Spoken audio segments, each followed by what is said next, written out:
to bring him home. He was obviously supported well by the consular staff at the embassy in Moscow, but it wasn't really until the Biden administration that our family and many families, there are over 50 Americans wrongfully detained around the world, that we all started to see much more engagement, much more attempts to bring people home. And we saw the fruits of that last week when some Americans and citizens and residents came home from Venezuela. What happened? Why is your brother Paul in prison in Russia? Well, it's a pretty simple case, really. He had gone to help a friend who was a former Marine who was getting married to a Russian woman. The wedding was going to be in Moscow, and Paul was going to help with the American visitors who were going there because he'd been to Moscow a couple times. A Russian friend came to his hotel room and gave him a USB stick, and as soon as he accepted it, the state security services came through the door and arrested him. And they said that there were state secrets on that USB drive, which he had not used or seen what was on the drive, and it's gone downhill from there. I mean, he was entrapped by a friend helping another friend, and has been in custody ever since. Any idea why someone would set him up like that? Russia's a terribly, terribly corrupt country, and it's just the most base instincts. As we understand it, as was reported in Russian media, he did it because he thought he might be able to get a promotion, and it would also stop him from having to pay Paul back for 2 iPhones that Paul had bought and brought over for the friend. So, I mean, it's just money and promotion. It's just really base instincts. So he gets then convicted, right, of being a spy. Right. And he got 16 years, correct? That's his sentence? That's right. Yes, he was sentenced in June of 2020, and if he has to serve his entire sentence, and if they don't extend it, which they can do, it'll be 2034 before he gets out. How much contact have you or anyone in your family had directly with him? Directly, a lot less. For the first 18 months when he was in the Lefordova detention center in Moscow, he was only allowed to write letters. He wasn't able to speak to anybody in our family. And then since he's been moved out to his labor camp in Mordovia, which is in the center of Russia, he's been able to make phone calls pretty regularly to our parents. The only times that he hasn't been able to call is when he's been either put into solitary confinement or sent to a hospital prison for medical attention or whatever, and they don't allow phone calls there. But I would presume whatever he wrote is scrutinized, and I would assume someone's probably over his shoulder as he talks on the phone.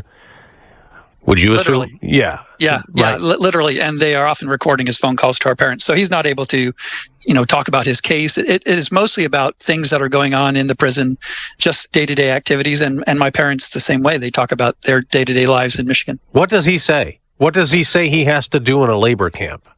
Well, we know that he is making some sort of textile, some sort of clothing, or at least was before the Russian invasion of Ukraine and sanctions happened. So he makes buttonholes, I believe, and the prisoners sometimes make clothes for themselves, or like footwear and hats to keep off the cold. But it's very rudimentary, and it sounds like the work has started to come to a halt because they just aren't able to get supplies with the sanctions. A few weeks ago, your sister met with President Biden, right? Elizabeth. Right. What was that like? What did she say? What did the president tell her? Well, I think it's a great honor to meet the U.S. president and any U.S. president. And I think it meant a lot to our family that he was willing to take time to speak to Elizabeth about Paul, to explain what the administration was trying to do. So I think we were really honored and touched by that. And for my sister, who has really spent the last almost 4 years doing government relations, going down, trying to get traction with the Trump administration, trying to get congressional support, which resulted in 2 House resolutions and a Senate resolution. I think it was really the culmination of a lot of effort. And so I think from that perspective, it felt like she had made all the progress really that she could. But at the same time, you hear the same reports that are still waiting, essentially, supposedly, for Russia to respond. The U.S. had made an offer, supposedly, for a prisoner swap.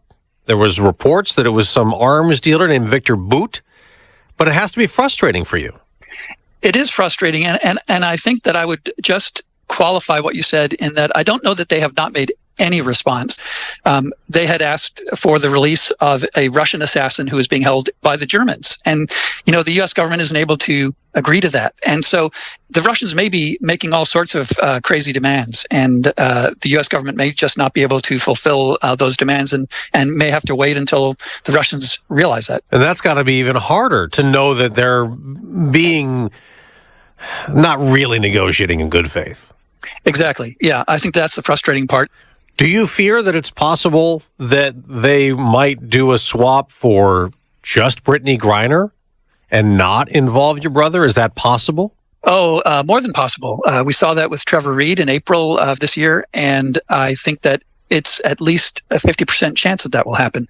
At the end of the day, if the U.S. government can get Brittany Griner out and can't get Paul out, they should do that. And it would be terrible for Paul and for our family. But each individual needs to be freed when they can be released.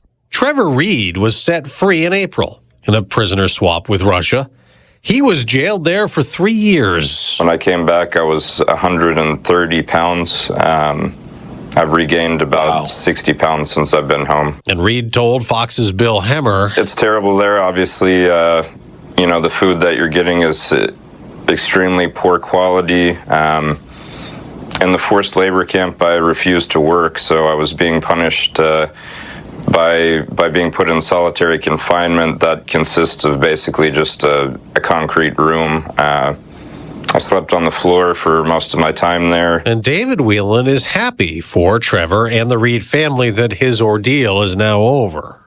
We've been doing this for almost 4 years for Paul and with Paul's case. And so you really do understand what other families are going through. And to know that another family is not suffering in the same way that yours is, and that their loved one isn't suffering in the same way that yours is, it's very powerful.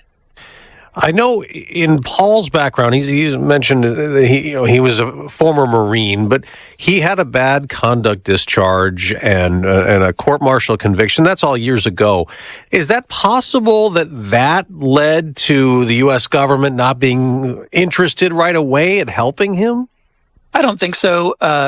It's not really clear why the Trump administration didn't get involved earlier. It may have been that there were an awful lot of other Russia-related issues with the administration, and they felt like Russia was just an area that they weren't comfortable trying to get involved in. But it's really hard to know. I don't think anything from his background impacted their decision to act or not to act. I do think that it underscores the fact that he really is probably the least likely candidate to be a spy for the U.S. government. But that goes nowhere in Russia, right? I mean, your brother is a chip in a game, isn't he? Exactly. Yeah, it's all about extorting a concession from the U.S. government, and Brittany Griner's case is the exact same way. And I'm sure that we will see other Americans arrested in the same way and used for the same purposes. Lastly, so often we hear in stories about your brother him being called Paul Whelan or Paul Whelan. And so we're trying to figure out the right way to pronounce his name. But you pronounce your name differently than your brother, correct? As far as I know, yes. But, you don't really ever call your brother by their last name. So true. That's true. I've never called Paul Whelan before. And so once journalists started asking, I finally decided to ask my parents on their next phone call with him to ask, how does Paul say his last name? Because we're an immigrant family. We came to the States from Canada and from England, and we have always pronounced it Whelan. But a lot of other people who have the same last name spelling, particularly in Michigan and in southeastern Ontario in Canada, they pronounce it Whalen. And so we grew up being called both Whelan and Whalen and respond to both. And it was my understanding that Paul used the last name Whalen, even though the other 5 of us in our family are still Whelan. But I don't really know. So I'm going to ask and check, because it's one of those things that you don't even think about until your family's in the media spotlight. Right, because we want to get it right. And now we don't even know what to say. Although I think the best way for now, until your parents come up with something different, talking to him directly, we'll say it's the case of Paul Whelan still imprisoned in Russia. Yeah, I think that's fair. Otherwise, you're saying that Whelan said that Whalen said that Whelan did this. And yeah, it's too confusing. Well, David Whelan, brother of Paul, thank you very much for joining us. We wish you well and hope you have a good, successful ending to this story soon. Thanks so much, Dave. I appreciate it. This is News Talk STL at 1019, 94.1 and NewstalkSTL.com.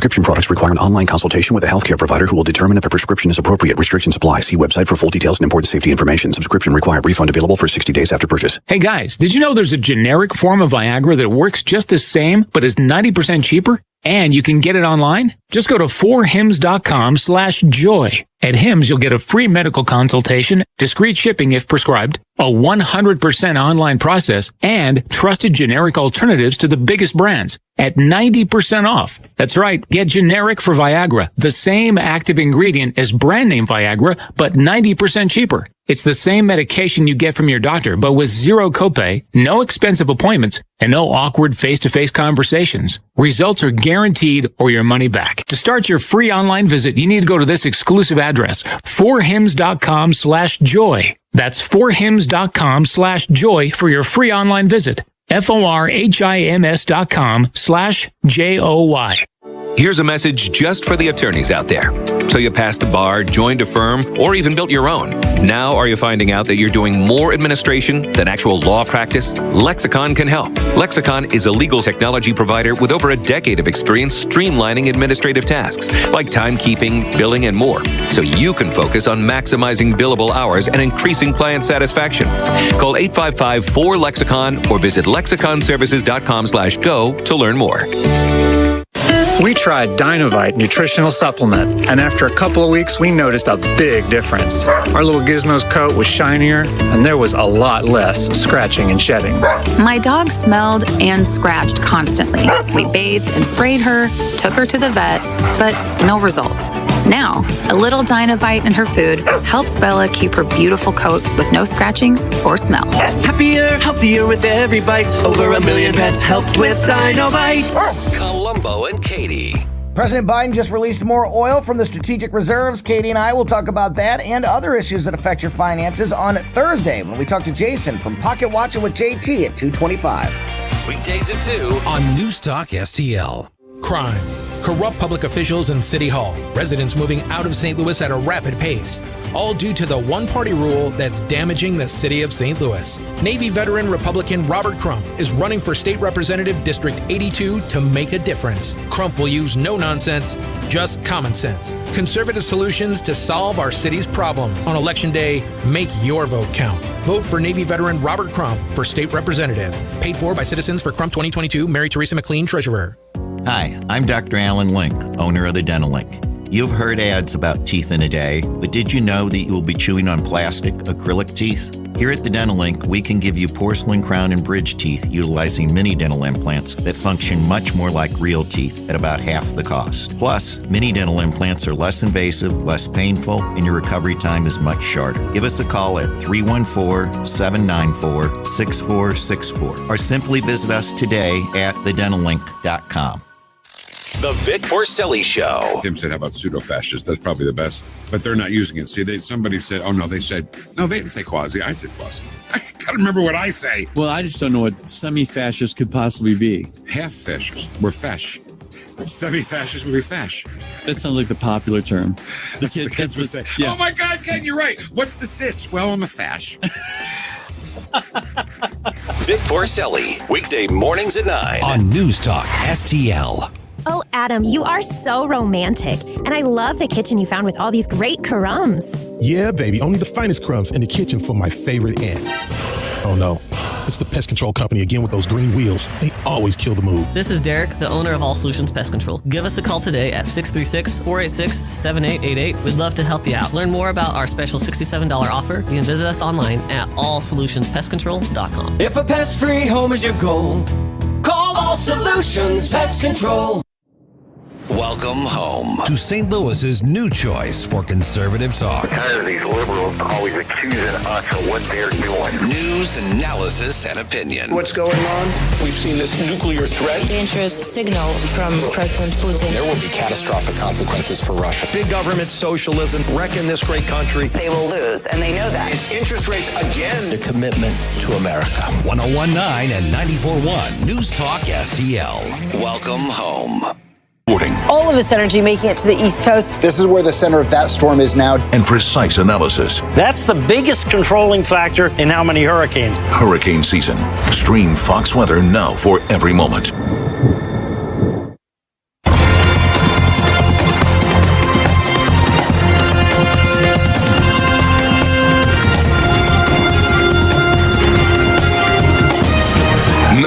A look at what's happening from the Fox News Rundown. Good morning. It's Thursday, October 6th. This is the Fox News Rundown. President Biden heads to northern New Jersey and New York's Hudson Valley today. The president is expected to visit IBM in Poughkeepsie. Local media report Hudson Valley officials are hoping he's going to reveal that the feds are going to make a major investment in it and other companies under the CHIPS and Science Act. The law is aimed at giving tech companies historically large grants and tax breaks. And New York State may soon become the center of the U.S. semiconductor industry. Micron Technology just announced it's going to invest as much as $100 billion to build a computer chip factory complex in the Syracuse area. Sean Lanchel, Fox News. And opening arguments begin today in the Wisconsin parade attack trial. Darrell Brooks, representing himself at trials, accused of intentionally driving into a Christmas parade in Waukesha, Wisconsin last November, killing 6 people, injuring more than 60. He caused several disruptions in court during jury selection with Judge Jennifer Doro, eventually moving him to another room to participate remotely, telling prospective jurors that should not influence their verdict in any way. Brooks faces 76 criminal charges. He withdrew his original insanity plea in June, and the judge ruled last month he is intelligent and articulate enough to act as his own attorney. Chris Foster, Fox News. I'm Sue Guzman on the Fox News Rundown. This is the Fox News Rundown.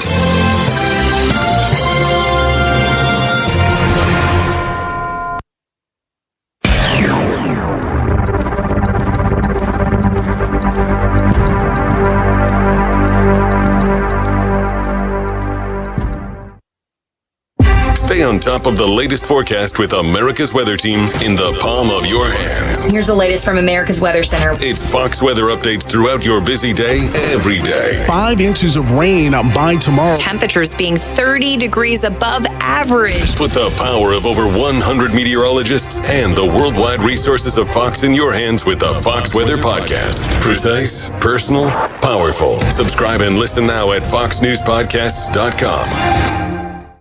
This is Poll Paris with Fox News Director of Polling, Dana Blanton. The race for Pennsylvania's Senate seat remains highly competitive. Everyone's watching because in our 50-50 world, one additional seat matters, and this is probably the likeliest place for a Democratic pickup this cycle. Our July Fox News survey showed Democrat John Fetterman leading Republican Mehmet Oz by 11 points. Now, Fetterman's ahead by just 4. That narrowing in part comes from growing concern over Fetterman's health. He suffered a stroke in May, returned to the campaign in August. 34% worry he may not be healthy enough to do the job of senator. That's up 11 points since July. Even so, a larger share worries about Oz being a carpetbagger. 43% are concerned he's not familiar enough with Pennsylvania. Another reason the race has tightened is Oz has increased his support among the party faithful. In July, only 73% of Republicans backed him. Now, that's 83%. I'm Dana Blanton, and that's your Poll Paris.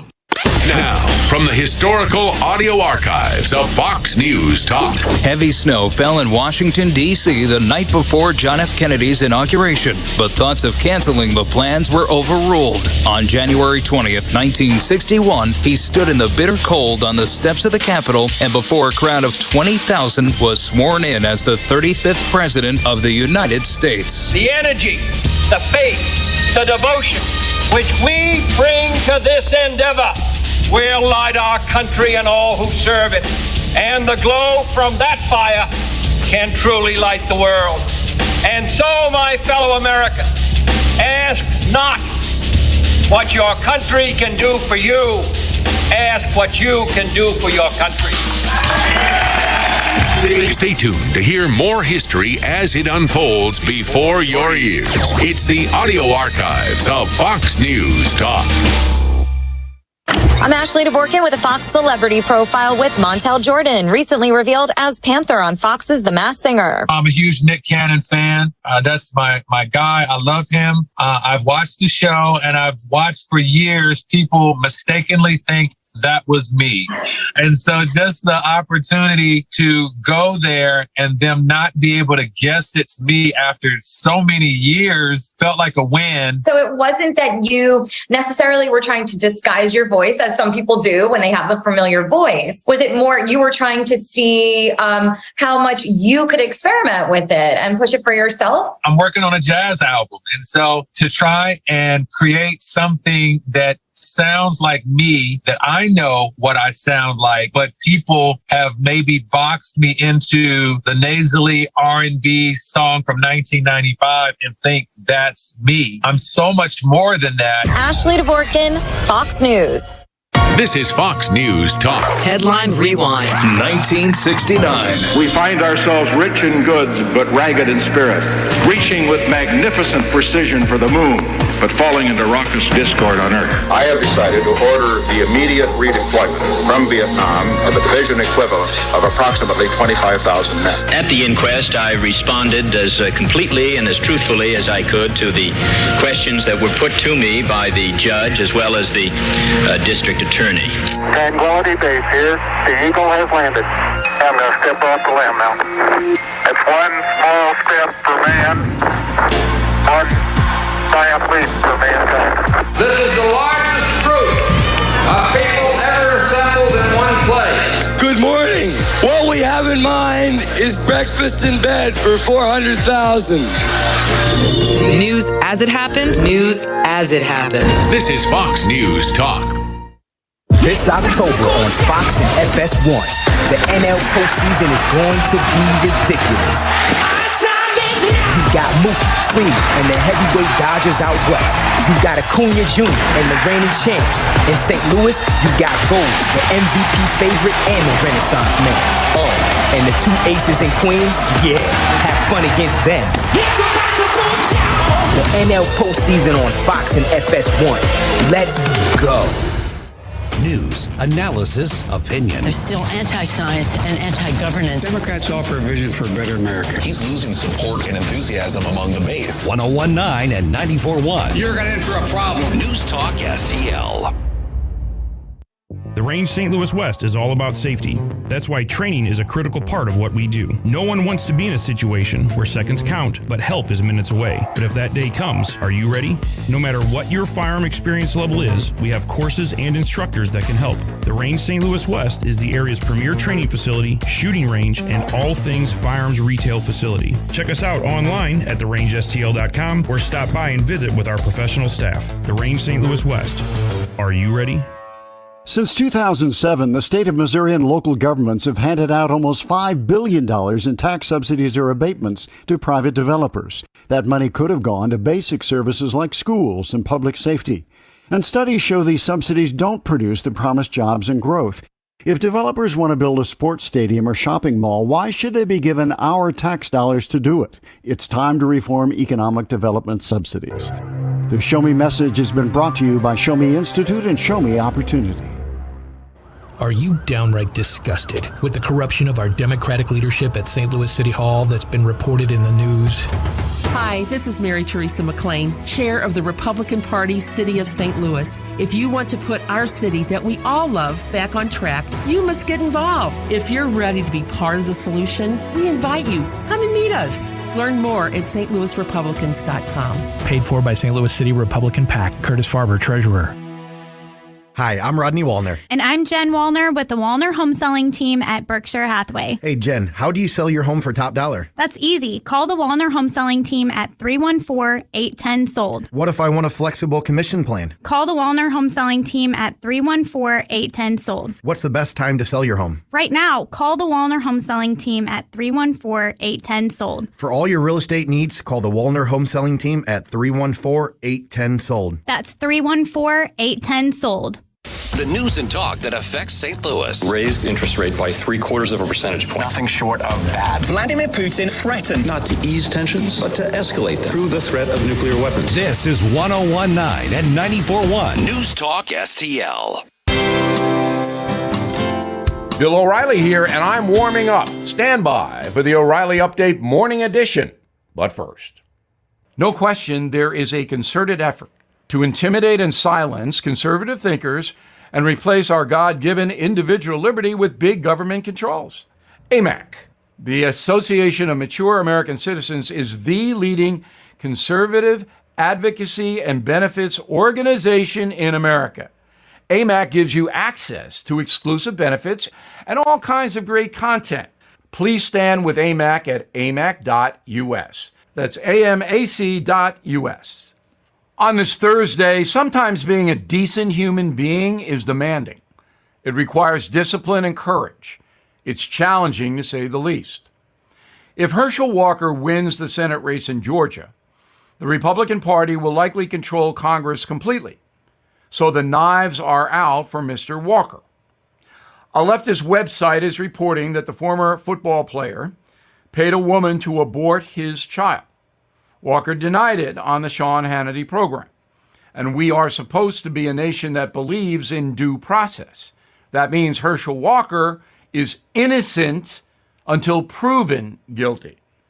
But the media and millions of partisan Americans do not honor due process. Thus, there is hysteria.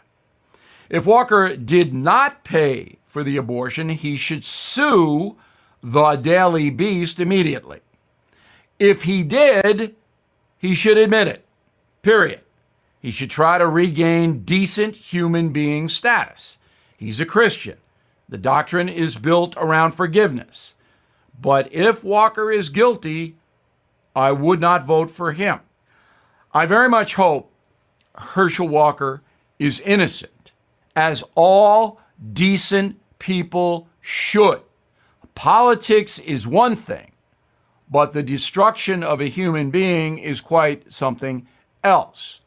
Walker needs to sue his detractors. We'll see if he does it. Now this. Many timeshare owners are very upset because their yearly dues have nearly doubled. Well, Lone Star will guarantee the release of all liability to your timeshare in writing and in a specific time frame. With their A+ rating at the Better Business Bureau, clients know that Lone Star Transfer is a company you could trust. For a free consultation, please go to LoneStarTransfer.com or call 855-551-7066. That is the Morning O'Reilly Update. More analysis later on. From the NewstalkSTL Weather Center. I'm News 4 Chief Meteorologist Steve Templeton with your first alert forecast. A stray shower possible overnight tonight. Otherwise, a low down to 57. Dry for the morning drive. A high of 80. Another mild day. Partly cloudy and a little breezy. May catch a sprinkle in the evening. That's a second cold front that's going to plow in with some chilly air. And it's much colder for Friday. The low is 51, but the afternoon high only 62. So prepare for some cooler air but sunny skies for Friday. That's the latest first alert forecast. I'm News 4 Chief Meteorologist Steve Templeton.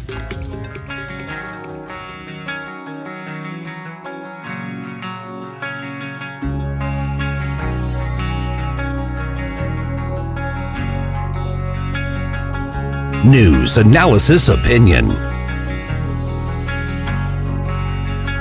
Watch us on our live stream using Rumble, Facebook, and Twitter.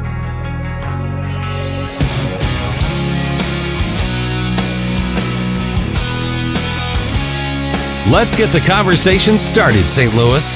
This is Mike Ferguson in the morning on News Talk STL. What's the real story of what's happening at the southern border?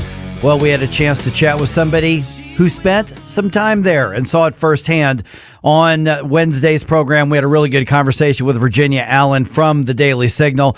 She went down there to investigate for a story, but what ended up happening is she ended up getting some personal stories from people on both sides of the issue. Fascinating stuff here. Here it is. Here's that conversation with Virginia. Election year, we talk about the border a lot. Obviously, hot button election topic. But have you noticed that we tend to talk a lot about the numbers? And we are overwhelmed by the numbers. Even when there's a massive human tragedy like, the dozens of illegal immigrants who were trapped inside that 18-wheeler's trailer, it was in some cases the numbers. But it's not just about the numbers. The numbers should tell part of the story of what's happening on a human basis when illegal immigrants come across the border and affect the lives and the communities all over the country. Virginia Allen is with the Daily Signal. If you ever listen to her podcast, you've heard her, and she joins us right now. A new article she's got posted. What I'm seeing on Texas's border with Mexico. And Virginia, appreciate you being on the program here. So let's start with the basics. When you're saying what you're seeing on Texas's border with Mexico, we're talking about a firsthand account we're about to get, right? That's right. No, it's a pleasure to be with you this morning. And that's right. I spent 3 days down on the southern border last week. I was in Del Rio, Eagle Pass, and Kinney County. Also visited, hung out outside a migrant processing center in San Antonio for about half a day. And it was really interesting to talk with the folks that are being affected literally on a daily basis by illegal immigration right in their own backyards. Good morning, Virginia. Gabe Pfeiffer here. So what are the kind of worst experiences that were described to you about what's going on down there? You know, I think for so many individuals, they're just living in a constant state of fear. It's just always in their mind that, you know, what if today's the day that, you know, for a rancher, if, for example, I visited a ranch owned by former judge of Valverde County, Laura Allen. Her ranch is 16,000 acres, borders Mexico. And she said, you know, every day she just kind of wonders if today's the day that, you know, she'll find a dead body of an illegal migrant on her ranch, or, you know, she won't go anywhere on her property without carrying a gun. And it's because of those safety concerns, because she knows that there are illegal migrants constantly crossing through her property. I spoke with another woman named Teresa Esther, and she lives about a mile from the border in Del Rio. She said her house at night looks like Fort Knox, is the way she described it. She's had to put up so many lights, put up a fence, buy a guard dog, all to try and have some sort of sense of peace in her own home, because, again, there's constantly illegal migrants running down her street, running through her backyard. You know, Border Patrol will chase them through her property. And this is just the reality that these people have come to have to deal with. Yeah, we talk so much about the policy aspect of it and the politics aspect of it, but when you're talking about a complete stranger, who knows who they are, who knows why they're on the run, running through your backyard, this takes a very different impact to the people who are living this. And when we talk about the policy stuff, we hear a lot about, but these are just asylum seekers. You know, these are peaceful people. People have a right to migrate. When you were talking to the folks on the border, did any of that come up as far as the arguments being made basically for a pro-illegal immigration policy, which is essentially what we have right now? You know, I asked folks in these counties, I said, is there division among Democrats and Republicans in these communities on what should be done about illegal immigration? And they said, no, down here, everyone's pretty much of the same mind that we need to secure the border. Because like you say, there are obviously many quote unquote good people that are coming across the border, that are seeking asylum, that want a better life. We are a nation of immigrants, and that's a beautiful thing, but there has to be a process in place for that immigration, because if we don't have a border, then are we even a sovereign nation anymore? And also, when you have so many migrants coming across, even if they are good people, that makes it so much easier for bad actors to come across, because Border Patrol is continually pulled away from their stations on the border to process these sheer numbers of individuals who are coming across seeking asylum. So they're pulled away from the border. They can't guard the border anymore, which means it provides so many opportunities for criminals, for drug traffickers, for human smugglers who have ill intent to easily make it across the border. Quick follow-up question. We're visiting with Virginia Allen from the Daily Signal. Do the folks who live in the border communities that you were at, can they tell a difference between those who come to the country illegally and those who went through the process legally? I think it is very obvious, because when you have those going through the process legally, they're often, finding jobs in the community, and they're not afraid. For one, they're not afraid to be apprehended, and they're adjusting more easily, I think, into society, and they're paying taxes, versus individuals who either are coming in illegally and claiming asylum, or who don't want to be apprehended, are really just, even if they have the best intentions in mind, they're really creating a state of chaos, not just in border communities, but truly all across the country, because these individuals aren't necessarily staying long-term in those border communities. They're being bused or flown in to the interior of the United States. So, we hear people say it, that every community in America is becoming a border town. Well, it's really true when you have thousands, if not tens of thousands, of illegal migrants ending up in cities across America and just sort of disappearing. And they're not appearing for their asylum hearings, and they're sending their kids to our schools. They're using our medical system, and yet they're not paying for any of that. In my experience, one of the things I've noticed is that among legal immigrants, they get particularly triggered basically by the idea of people coming in illegally and being able to acquire all these benefits and things like that. Did you experience the same thing when you were talking with people down there? Yeah, it's fascinating. I got a chance to speak with a couple different illegal migrants outside of a processing center in San Antonio, and it was interesting to kind of hear their logic and their reasoning. I mean, they all said that they were coming to America because they wanted a better life, they wanted more opportunities. But one gentleman, he told me, he said, I know I came illegally, but I'm really glad to be here. And I think that there's this thought process of, if I can just get into the country under the Biden administration, I won't be deported. I'll just get to stay and I'll get to build a life. And what a dangerous narrative, I think, to be sending, for the sovereignty of our nation, to essentially have sent a message to the world that there is no border, but then also for these illegal migrants, because it truly is a really dangerous journey, and many of them are taken advantage of by cartels along the way. I spoke with a sheriff in the sheriff of Valverde County, Sheriff Martinez, and on his desk, it's sobering, on his desk he has a binder that's full of photos of individuals who have been found along the border in his county, who passed away and who either drowned in the Rio Grande or who died of heat exhaustion. This is a dangerous trek. And for the Biden administration to just be saying, come on, that is not only a major threat to the people of our country, but to these migrants themselves. The article at the Daily Signal is called "What I'm Seeing on Texas's Border with Mexico." I just got a minute or so left visiting with Virginia Allen. For the folks who are dealing with the initial brunt of this, what do they want to see changed to fix it? Yeah. First and foremost, they want to see the border secured. They want to see that Biden administration is not letting anyone and everyone just come across. They want individuals to know that if you come across illegally, you will be deported. And if you're an asylum seeker, that you're going to have to wait outside of the United States for that asylum claim. And over, as I ask individuals, what is your message to the American people? They said, come and see. They said, come and see what is happening here at the southern border. See for yourself what is going on. And of course, we know that most of the Biden administration hasn't done that themselves. They haven't gone to the border to actually look at the situation of what is happening.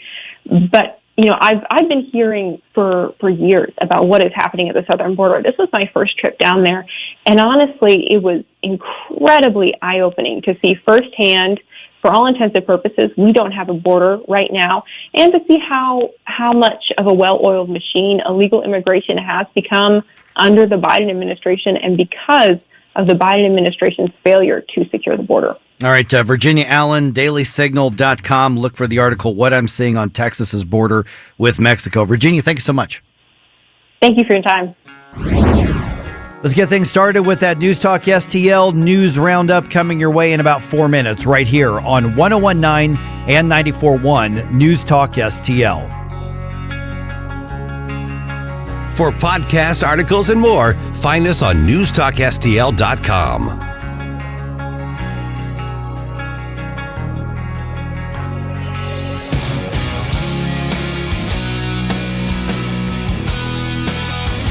What's happening today? Here's your first dose of the news you need to know. This is Mike Ferguson in the morning on News Talk STL. Tony, Columbo here, reminding you to join us for the Bluff City Outdoors radio show and podcast, where we talk fishing, hunting, camping, and everything else involving the great outdoors. Brought to you by Bluff City Outdoors in Alton, the Bluff City Outdoors Show, Saturdays at 11 a.m. right here on News Talk STL. Columbo here for Agers Heating and Air Conditioning. We trust Agers with our home because their number one priority is doing right by the customer. Temperatures are changing outside, and as we transition from warmer temps to cooler ones, if you have any issues keeping your family comfortable, don't wait. Call the great team at Agers so they can address the issue before it gets worse. Because whether it's repairs or replacement, Agers is there with the clarity and attention to detail your home deserves. Contact Agers now at 636-242-6515 or through their website, callagers.com. Columbo and Katie. Missouri Secretary of State Jay Ashcroft, would you be able to publicly state for the record that Tony Columbo is your favorite Italian on News Talk STL? Tony, I love you, but you can't hold a candle to your co-host there. All right, but am I better than Vic at least? I want to just be better than Vic Porcelli. They want to win your mind and your heart over. That's what they want from you, Mr. Secretary. Tony Columbo, Katie Fitzpatrick. Weekdays at 2 on News Talk STL.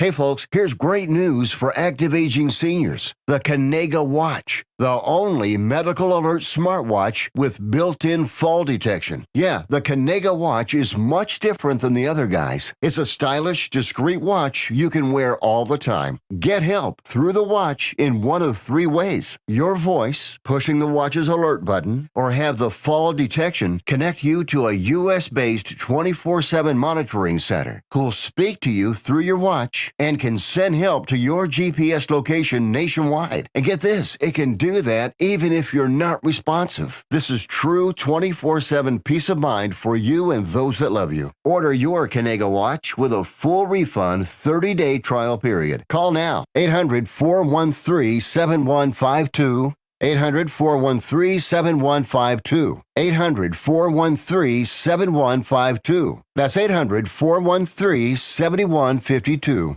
Subscribe and watch your favorite News Talk STL shows. Mike Ferguson in the Morning, The Vic Porcelli Show, Columbo and Katie, Jones and Arps. Webcam streaming on Facebook, Twitter, Rumble. Subscribe and watch News Talk STL.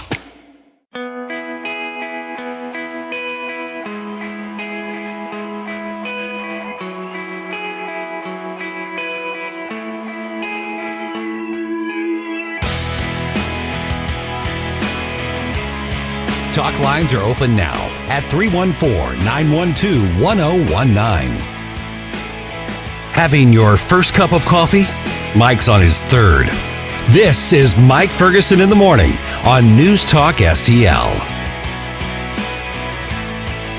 All right, you're not going to believe one of these topics we're getting to. I'm just telling you about it really early. It's not till 8:05, but you definitely want to be listening. Some on the fringe left. I mean, we know that they worship at the so-called trans altar, but they worship so much that they are now willing to, and I'm using their words, rehome kids who run away. Rehome is another way to say kidnap, but we'll tell you about that. You can find the story on the Daily Wire right now. We're talking to the reporter who wrote it, Luke Rosiak, at 8:05. Also, voters on one side of the state line here in News Talk Country get a debate between the major candidates.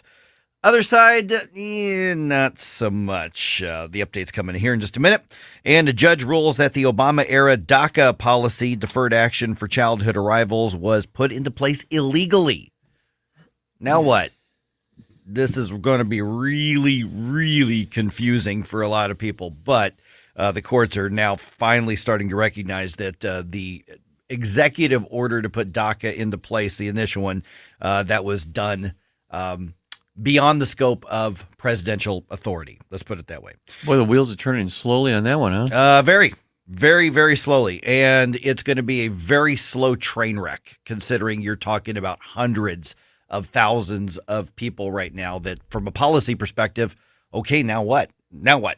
I mean, they've been legal under DACA for years, and now DACA is illegal, so what's that make them? It's absolutely going to be a mess, and it's what happens when you have an open borders approach to public policy. And not only that, but you've got all these people that I'm sure they're going to say, well, they're DACA too.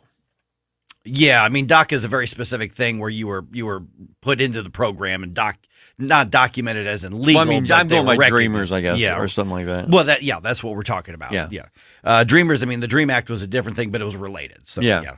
All right, local news: life in prison without the possibility of parole. That is the sentence handed down Wednesday for Stephen Cannon, 26 years old.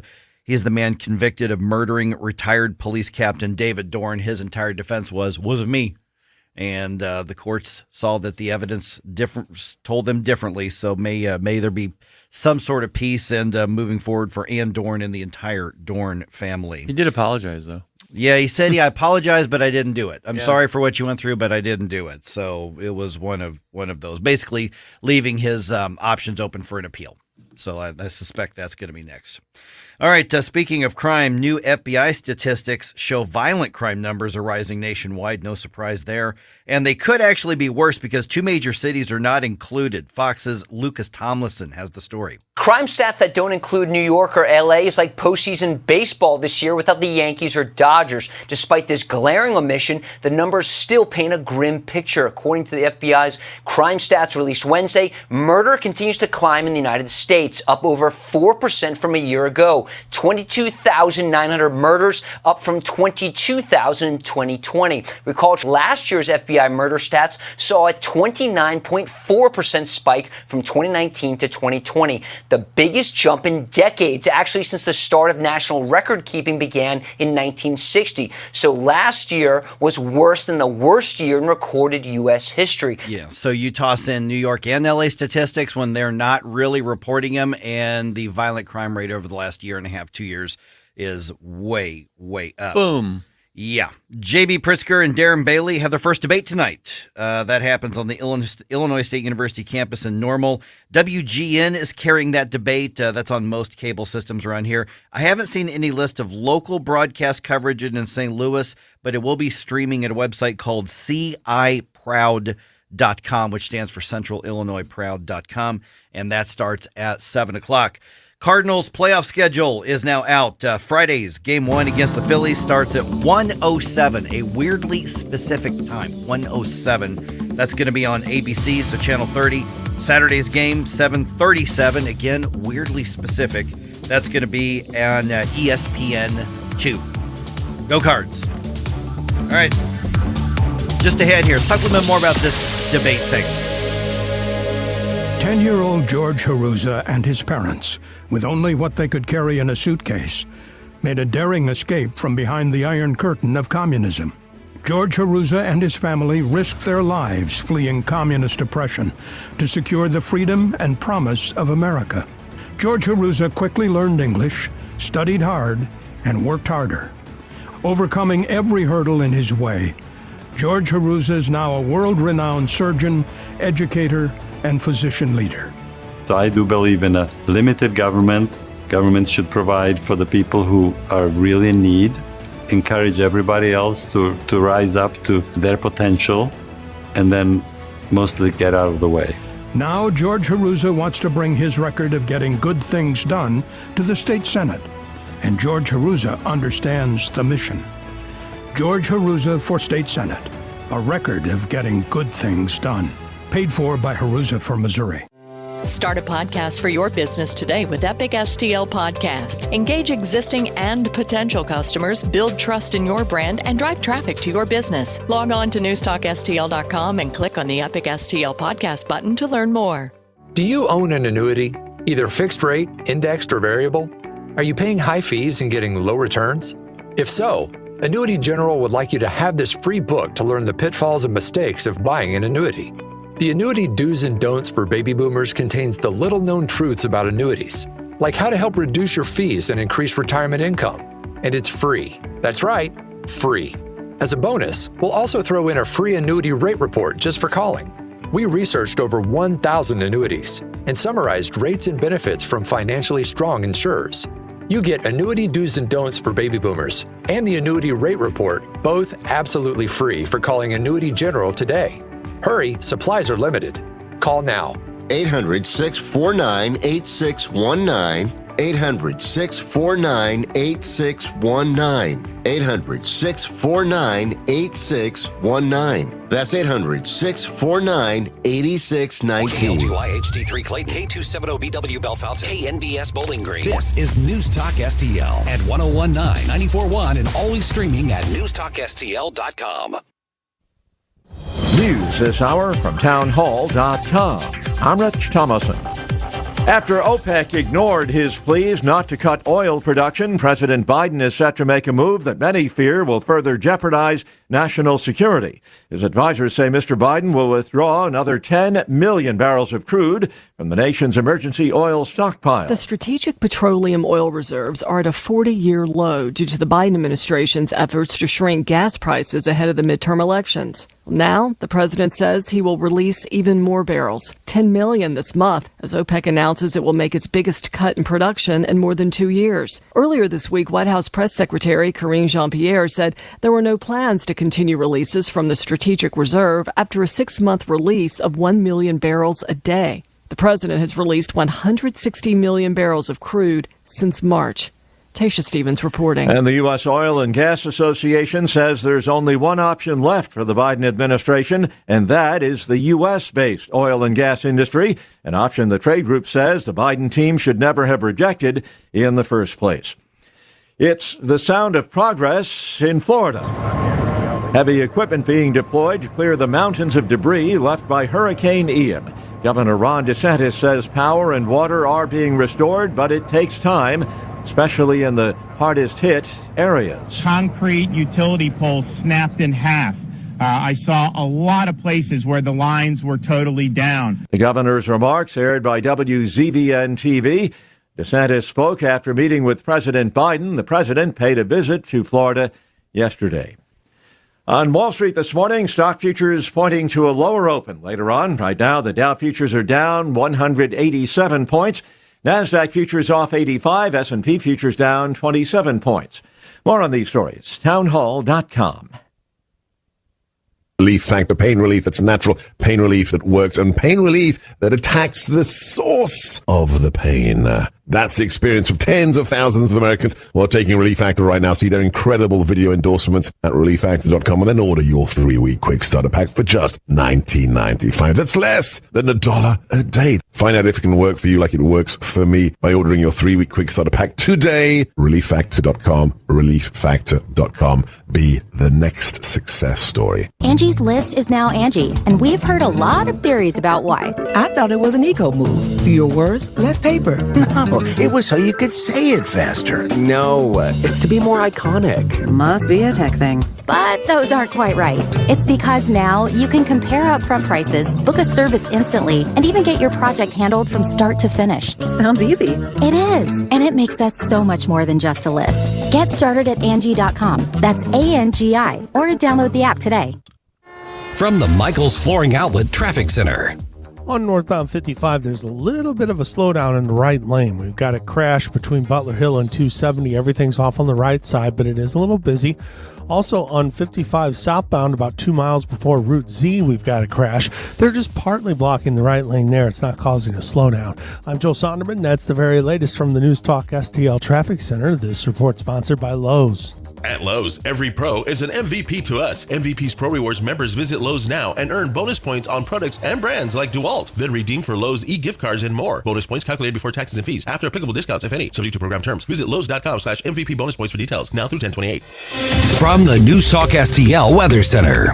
I'm News 4 Chief Meteorologist Steve Templeton with your first alert forecast. A stray shower possible overnight tonight. Otherwise, a low down to 57. Dry for the morning drive. A high of 80. Another mild day. Partly cloudy and a little breezy. May catch a sprinkle in the evening. That's a second cold front that's going to plow in with some chilly air. And it's much colder for Friday. The low's 51, but the afternoon high only 62. So prepare for some cooler air but sunny skies for Friday. That's the latest first alert forecast. I'm News 4 Chief Meteorologist Steve Templeton. This hour of News Talk STL brought to you by House Sold Easy. Looking to sell a house fast? Call David today at 314-293-3000. That's David with House Sold Easy at 314-293-3000. Mike Ferguson here. Retirement should be a time you can relax. No more stress from work. But there's one thing you can't forget about when retiring. That's your money. Do you have enough saved to fund your income for life and keep up with inflation? How will you claim your Social Security benefits? And what about long-term care? The ClearPath Wealth Management Group at Stifel is here to help answer all of these questions. You can hear their latest views on the markets and investing during On the Money, hosted by Stifel financial advisors Bob Stockdale and Eric Robert, every Saturday morning at 9, right here on News Talk STL. They can help you get organized, guide you through critical retirement decisions, and create an investment portfolio designed around your needs. To schedule your free retirement plan consultation, go to clearpathinvesting.com. That's clearpathinvesting.com, or call 636-695-2650, 636-695-2650. Stifel Nicholas and Company Incorporated, member SIPC and NYSE. Decision 22 News. Inflation, gas prices. Decision 22 Analysis. The things the American people want to hear about. Decision 22 Opinion. Same old tired talking points. In St. Louis, Decision 2022 happens right here. News Talk STL. Mike Ferguson. Just because you're offended, it doesn't mean you're right. Gabe Pfeiffer. I love Jesus. He was my superhero. Get up! Get up! Can't you hear the alarm? Twitter is like being able to read every toilet wall in the world. Mike Ferguson in the morning on News Talk STL. Get up! Get up! This is your cousin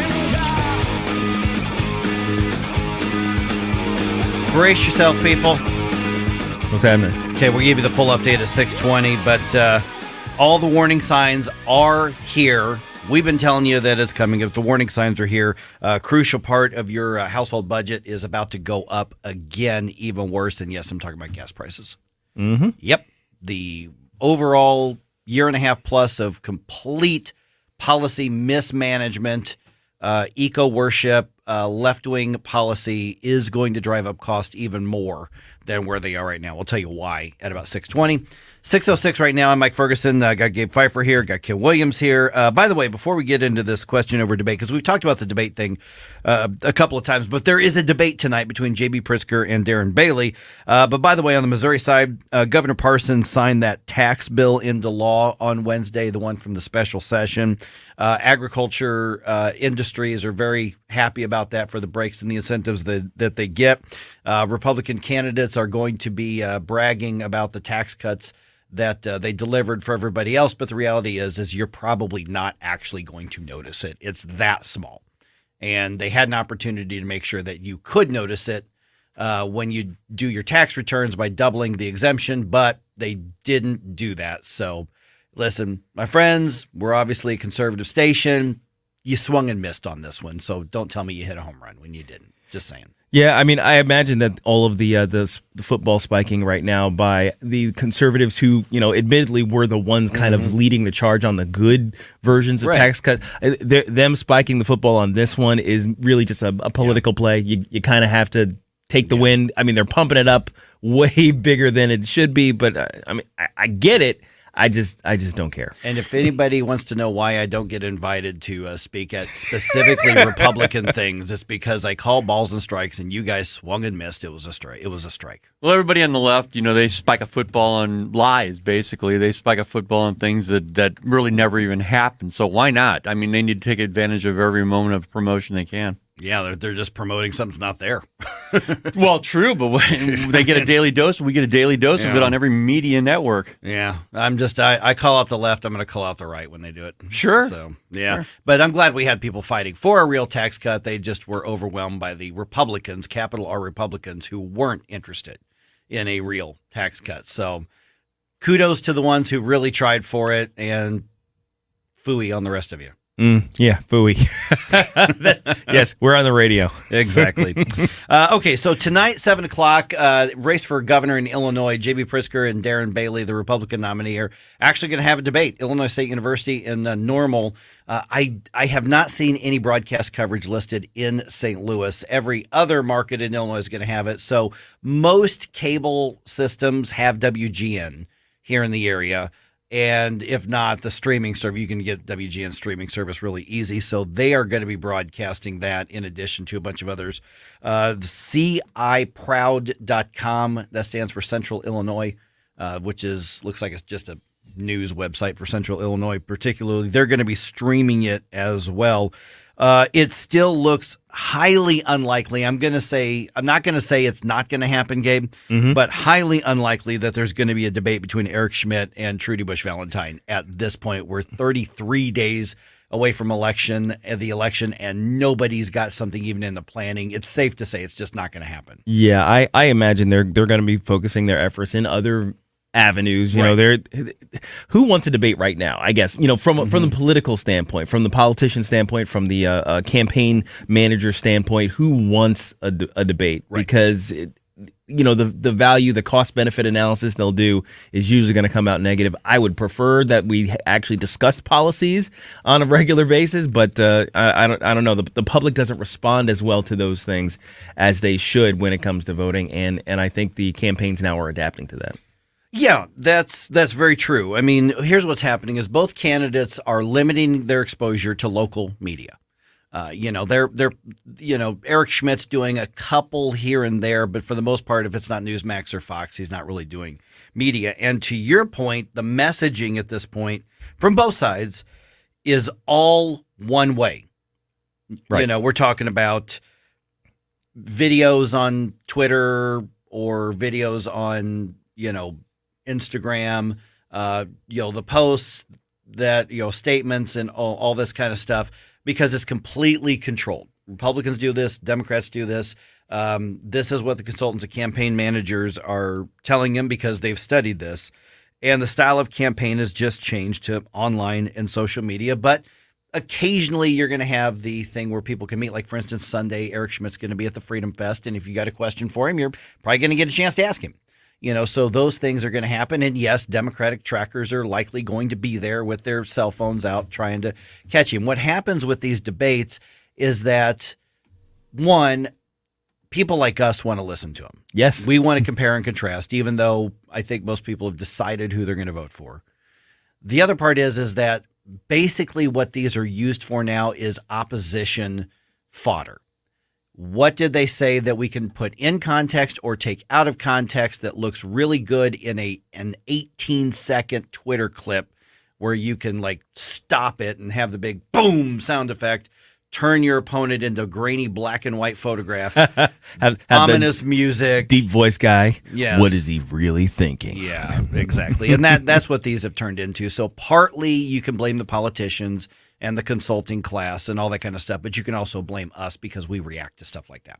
Yeah, I mean, if we didn't respond the way we did, if we weren't so affected, I say we as in the larger voting public, right. If we weren't so affected by these things, they wouldn't do them. If negative ads didn't work, they wouldn't do them. But guess what, guys? You're responding to these things. The poll results kind of speak for themselves in that regard. So I would really like the voting public to become more sophisticated in that regard. But how do you do that? How do you turn that? Yeah, I think the voting public is more sophisticated today than they've been. But they're definitely you've got such a large swath of people around the states, around the country, that aren't paying attention enough to know the difference. I don't know that we're more sophisticated. Well, I think we are. I think we're more tuned in. Let's put it that way. Yeah, I was going to say, I will agree that we pay more attention. I think a larger swath of people pay attention, but the things that are catching our attention may not be the best things. I think we pay attention. I think we pay attention to echo chambers. Maybe, yeah. I mean, now I guess part of the thing too is just thinking about the way I take in all of this information is I get so much narrative that when I jump into my echo chamber, it's sort of like a detox. You know what I mean? You know what I mean? So it's like, I already get the other side, and I get the other side. It's proliferated. Yeah. So when I jump into my echo chamber, yes, I'll probably listen to them more. I'll acclimate more to that because it's an echo chamber. But I think it's because I'm so tired of the other the larger echo chamber that is our public media. And I go by people that I've talked with that are on the fence about things, and generally what they'll do is they'll hear something and go, wait a minute, is that really true? And then they'll investigate a little bit more. That's my point, is that I think people are investigating a little bit more than they used to. Oh, I hope so. I hope so. Yeah. I hope so. I'm hopeful, yeah. By the way, when it comes to the debates, though, if you've seen the very few interactions between Trudy Bush Valentine and even regular media in a setting where she can't control it, there's a big incentive for her campaign to keep her out of a debate with Eric Schmidt. I think she's terrible off the cuff. She's really bad off the cuff. I mean, and I'm not saying that's she was bad in the recordings. Yeah, I mean, this is not because I disagree with her on stuff. There was a media kind of a gaggle at some place she was at, and they said, "Do you agree or disagree with the president's decision to try to cancel a bunch of student loan debt?" And she just simply started talking about colleges and universities being too expensive. And the reporter said, okay, that's great, but what about this question? And she repeated the answer, and they said, you're not answering the question. Ooh. I mean, and she's like, well, but this is what I'm talking about. And she just flat out refused. And her body language was weird.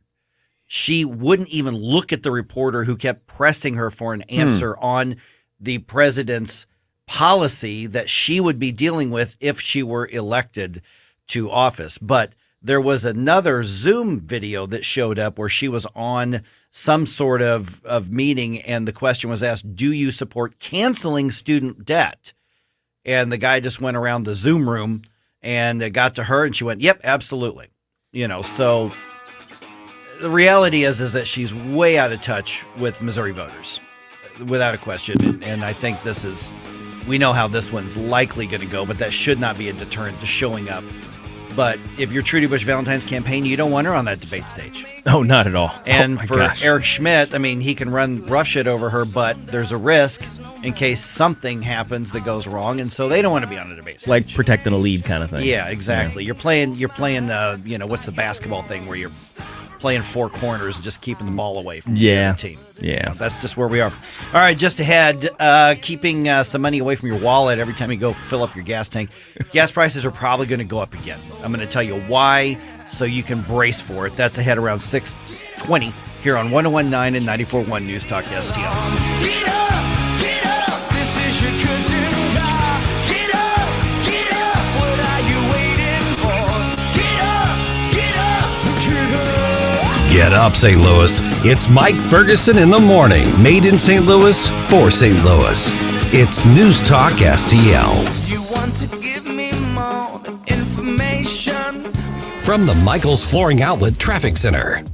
It's a little bit slow northbound on 55 between Butler Hill and 270, primarily in the right lanes. That's because they're clearing a crash from the right shoulder.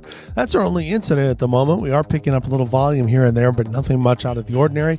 270 eastbound at West Florissant. Watch out, they've already got the right lane dropped there for construction work today. This report sponsored by Lowe's, and I'm Joe Sonderman from the News Talk STL Traffic Center. At Lowe's, every pro is an MVP to us. MVP's Pro Rewards members visit Lowe's now and earn bonus points on products and brands like DeWalt. Then redeem for Lowe's e-gift cards and more. Bonus points calculated before taxes and fees. After applicable discounts, if any. Subject to program terms. Visit Lowe's.com/MVP bonus points for details. Now through 10/28. News Talk STL is proud to have Doug Voss of Safe Money Radio as part of our lineup each week. Doug has been a staple on St. Louis radio for many years as one of the leading financial experts in the area. Doug and Safe Money Radio is on 3 times every weekend, but in case you miss anything, you can check it all out at DougVossSafeMoneyRadio.com or call 844-676-SAFE. That's 844-676-7233. Doug Voss is a registered representative. Securities offered through DHL Securities, LLLP. Member FINRA and SIPC. Tim Jones and Chris Arps in the afternoon. Kenny Zhu, president of Color Us United. Race became a profitable industry. That's what happened.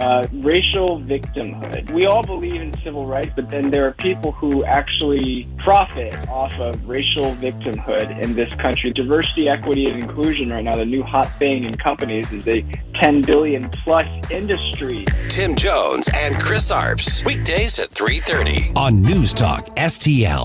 In times of economic uncertainty and chaos, your money means nothing. You may not even be able to get it from your bank or ATM. And the money you do have in the stock market will go down and down. What you can bank on is gold and silver. Gold and silver have been a reliable and trusted form of currency for thousands of years. Gold and silver have never been worth zero, and typically gold holds its value during economic turmoil. Call the Gold Hotline now and learn how to protect your money and your assets with gold and silver. And learn how to set up a new IRA or roll over your current one into a gold-backed IRA.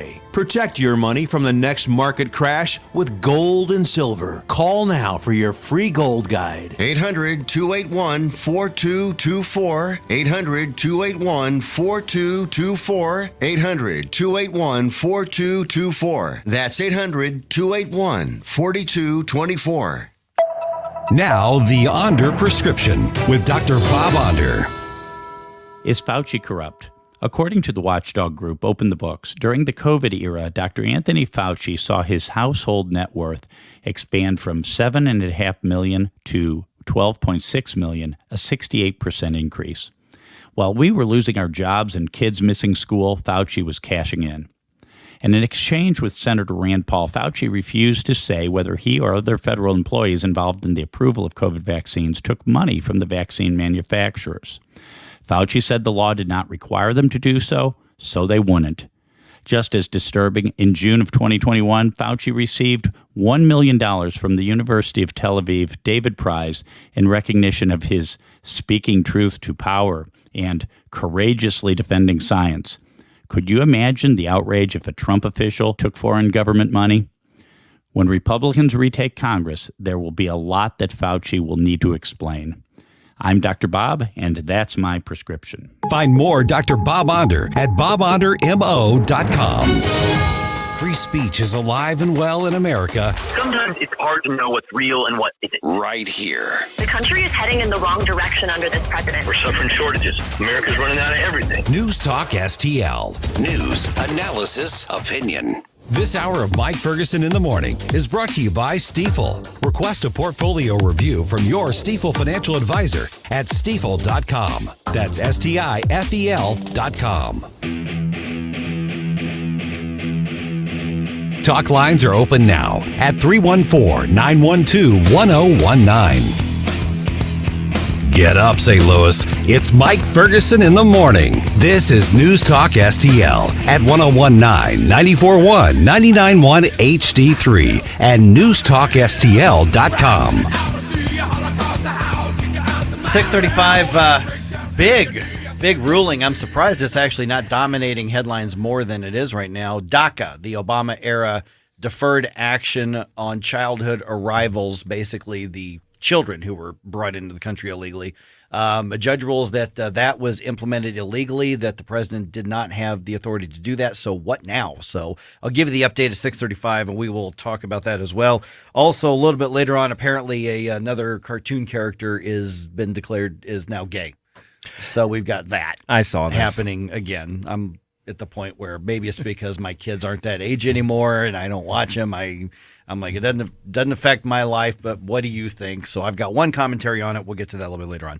I'm Mike Ferguson, 6:22-ish. Got Gabe here, got Ken here. Brace yourself because things are going to get more expensive again. The White House sounding off against OPEC's decision to cut oil production. Yeah.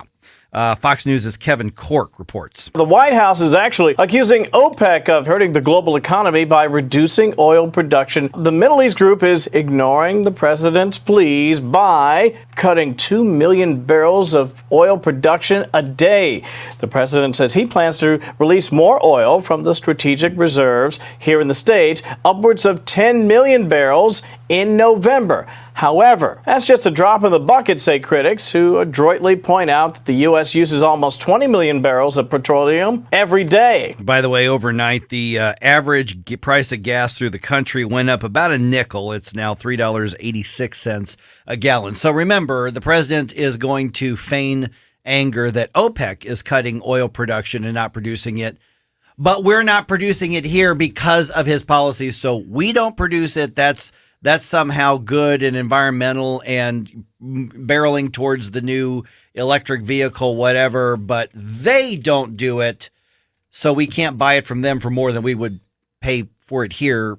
And that's bad, but our not doing it is good. That's one of the most maddening aspects of this whole thing is that, while they decry the lack of supply from other countries, they do everything they can possibly to reduce supply production here. I don't understand that. And I don't know how they keep getting away with it without somebody, even in the liberal media, being able to just see that and at least ask the question. Yeah, it's like they've got Joe Biden standing there with a vegetable stand and a meat stand and we're food rationing, and they're saying, "Oh, well, give us some of yours," and he's like, "No, I don't want to do that. Yeah. I don't get it. I don't understand." And I'm also interested. It's interesting to me that the left continues to take lumps from voters on this. If you believe campaign polling, which I would not put any trust in whatsoever, but voters are continually rejecting this, saying, "What are you talking about? We see problems with electric vehicles. We've seen it from everything from the snowstorms on the East Coast to, cars running out of batteries to cars exploding because of the battery, whatever stuff that it does." And so these things aren't ready, and they're $60-some thousand.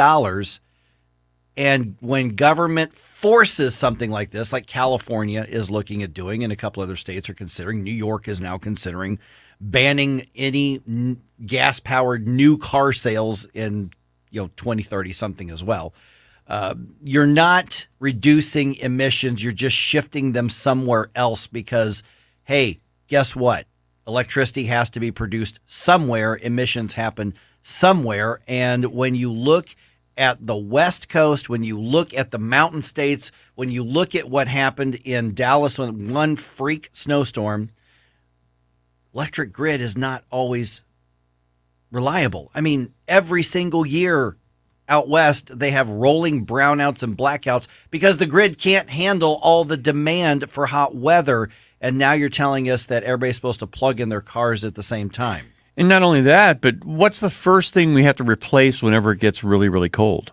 A battery in your car. I'm talking about your regular combustion engine car. Do we know how these batteries that sit at the bottom of all these electric vehicles are going to react in the cold? I don't know if we have enough. I mean, I know electric cars been around for a little bit. I don't know enough about it to know if we do or not. Yeah. Well, they're generally fine, but the larger issue is that they don't produce the amount of energy density as we have available to us in gasoline. That's really the issue. It's like, the energy density is basically the amount of bang for your buck that you can get per volume of whatever it is. So the volume of the battery is not the equivalent to the volume of a gas tank. And so that's why its range is so limited. That's why we end up having to spend so much energy just to charge these stupid things up. There's all of the cost benefit analysis is not there on this thing. Not yet. I mean, the technology is new. Thank you, early adopters, for buying these things because your money is funding the research into making them better. But you don't force new products into a wide market until you let the public decide when that is. And usually it's related to cost and efficiency. And they might as well be saying that these electric vehicles are run by coal because that's where a lot of the electricity is being, how a lot of electricity, natural gas and coal products, petroleum products also, that's how they get the electricity. So even the environmental aspect of this thing falls out of apart. Yeah. You're shifting the emissions. You're not. Yeah. I mean, okay, so it's not coming out of your car; it's coming out somewhere, and you're making it worse too. Because you really are. if you consider also the things that go into the batteries. All those rare earth minerals that have to be mined out of the ground. Yeah. The Chinese are using these gigantic diesel trucks to strip mine the earth and pull these things out of the ground, and then they'll never go anywhere. So, getting way back, to where we're coming from on this, every Biden administration policy has created a situation where we are squeezing ourselves into this position here where our gas prices are going to go up, and his only recourse that he leaves himself because he's squeezing us is to go to other countries and beg them for it. It's bad economically, it's bad politically, and it's bad in terms of international diplomacy because we just look weak. We are weak right now. Yeah. We don't look weak. We are weak. Yeah. We are weak because of the policies of the Biden administration and because of the movement and the momentum on the far left. And with today's technology, I think we could have like a couple of nice nuclear plants in each city. And then that would help the grid? That would help the grid a little bit. And I mean, I don't know if that would cover the whole thing, but that would definitely take a chunk out. But right now, when you have like 2%, do we even have 2% EVs in this country? I don't even know if we have that many, but they have brownouts on the coasts with just a small amount of EVs that we have right now. Yeah, it's insane, and it is more of an ideological thing than anything else. Keep developing them. At some point, they'll become efficient. And listen, I remember going to visit some extended family 2 or 3 years ago, actually in Fort Myers, Florida, one of those fancy upper-end retirement villages where, one of my mom's cousins lives. And everybody was driving around in golf carts.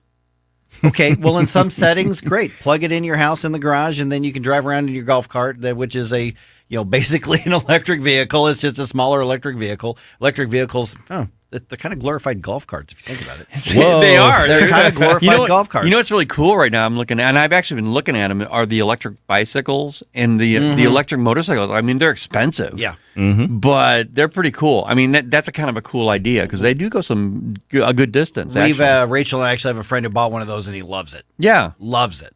Now that's cool. Well, see, the thing is, these are all toys, though. Right. This is what I mean when I refer to the early adopters. We're the ones who have enough money, and we think something's cool enough that we'll spend a premium on it. Right. You know what I mean? Like right. that, and we're the guys who fund the other things. Remember those guys who spent $50,000 for a 40-inch television screen at the time? Yeah. Oh yeah. Remember those guys? Yeah. They funded the research to make the 40-inch TV something you can get for $150 at Walmart. Yep. So yes, early adopters, please continue, but forcing this is just it's a recipe for destruction. Which, by the way, take care of your cars now, because the price of used cars are absolutely going up already. But take care of them now. Do the maintenance on it because you're going to need it down the road. And your kids may need your cars now. It really is closer than we think. All right, just ahead here, DACA. All those kids who came into the country illegally because they were brought by their parents. The Obama administration's policy now ruled that it was illegal. What's next? What do we do now? This is going to get complicated. What do you think? Let's talk about it. 314-912-1019. This is 1019 and 94.1 News Talk STL. Watch us on our live stream using Rumble, Facebook, and Twitter. We give you news, analysis, opinion, and more. Only on News Talk STL. Mike Ferguson in the morning. St. Louis's new choice for conservative talk. We need change in our country right now. Live and local. They clubbed us over the head for 2 years. Yep. You want corruption? This is how we get corruption. This is News Talk STL.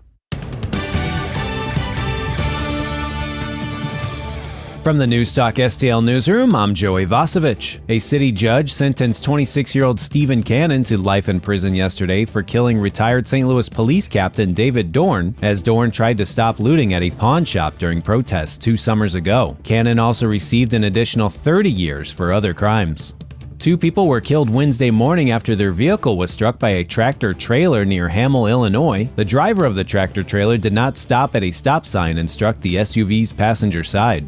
Co-working Cafe, a nationwide co-working space search website, recognized St. Louis as the second best location in its Best Cities for Remote Workers study. Research teams analyzed items such as local internet speed and coverage, availability of co-working places, and cost of living. And in sports, the Cardinals fell to the Pirates 5-3 in Pittsburgh last night in the final game of the regular season. St. Louis finished 93-69, a 3-game improvement over 2021 season. Next up, the Cardinals face the Phillies at Busch tomorrow night to open the playoffs in the best-of-3 wildcard round. First pitch is at 1:07 p.m. And in preseason hockey, the Blues have changed the start time of Saturday's game against the Blackhawks to accommodate the Cardinals' playoff game. Saturday's Blues game will now start at 2 p.m. And as for tonight's preseason game, the Blues are in Columbus to face the Blue Jackets. Puck drop is at 6 p.m. For in-depth coverage of these stories and more, go to NewstalkSTL.com. From the Michaels Flooring Outlet Traffic Center. Just one accident at the moment, and that's off on the right shoulder, northbound on 55 before 270. It's a little crowded coming up from Butler Hill, primarily in that right lane. Otherwise, things are normal. Volume still pretty light this morning. No major headaches.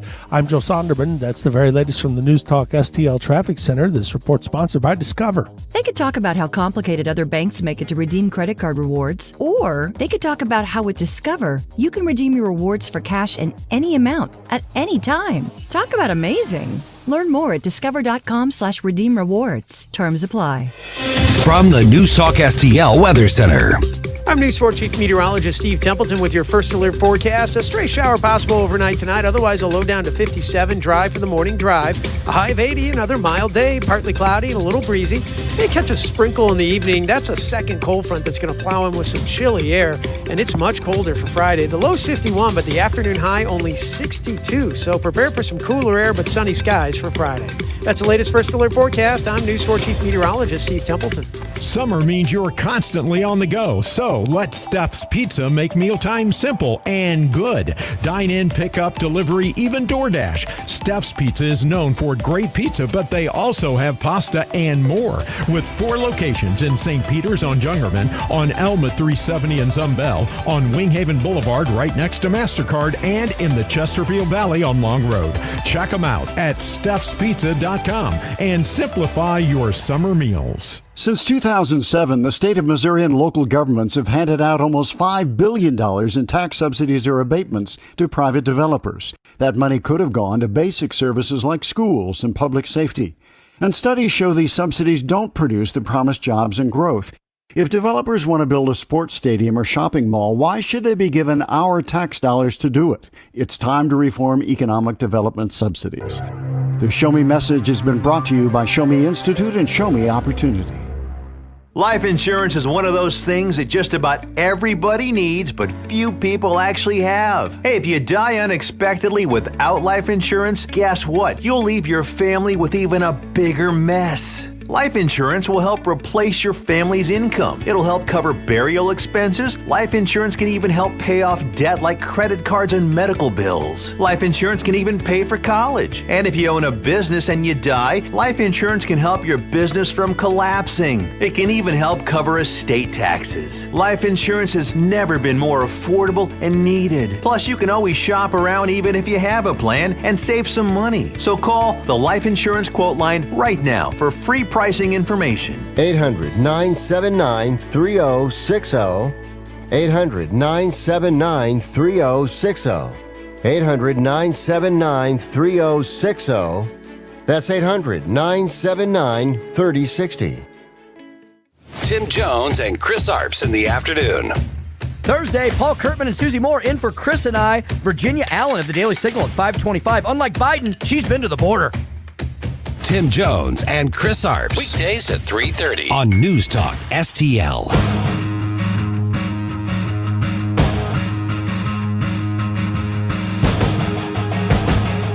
Talk lines are open now at 314-912-1019. Get up, St. Louis. It's Mike Ferguson in the morning.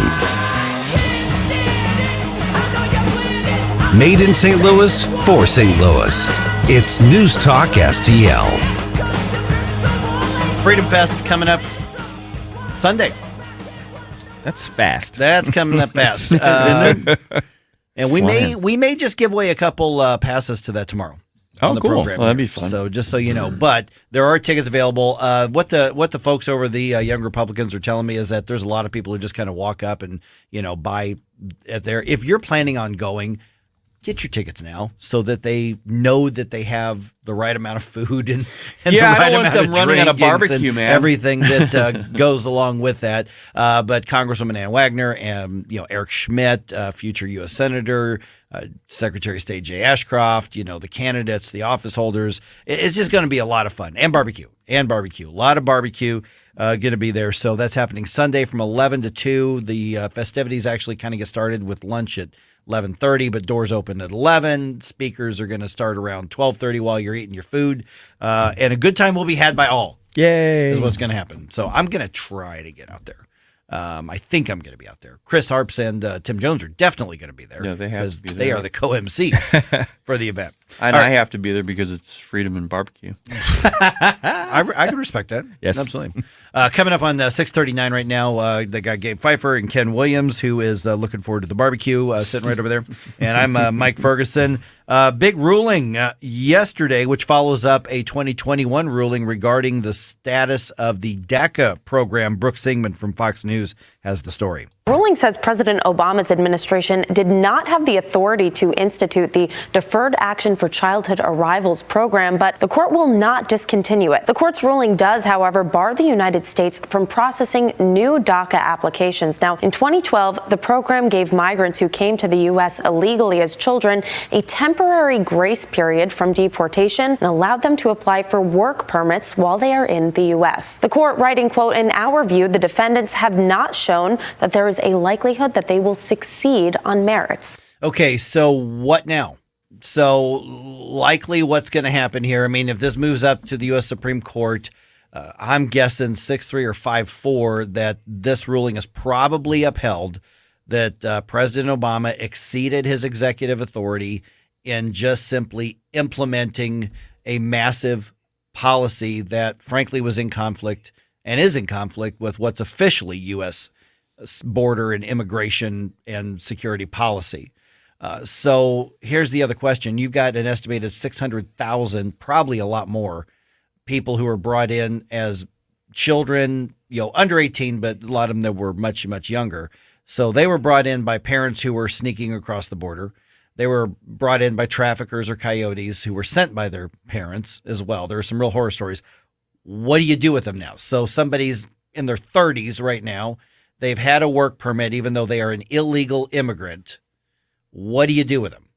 Now, for me, there are kind of two aspects of this. Right. There's sort of the moral argument that kind of stems from the fact that they are unknowing, unwitting, people who've got wrapped up in this. So I think we should, through the legislature, write into law that they basically have a path to citizenship, create a path to citizenship for those people. From a political standpoint, I think they should be used as the leverage we need to get the security that we want at the border.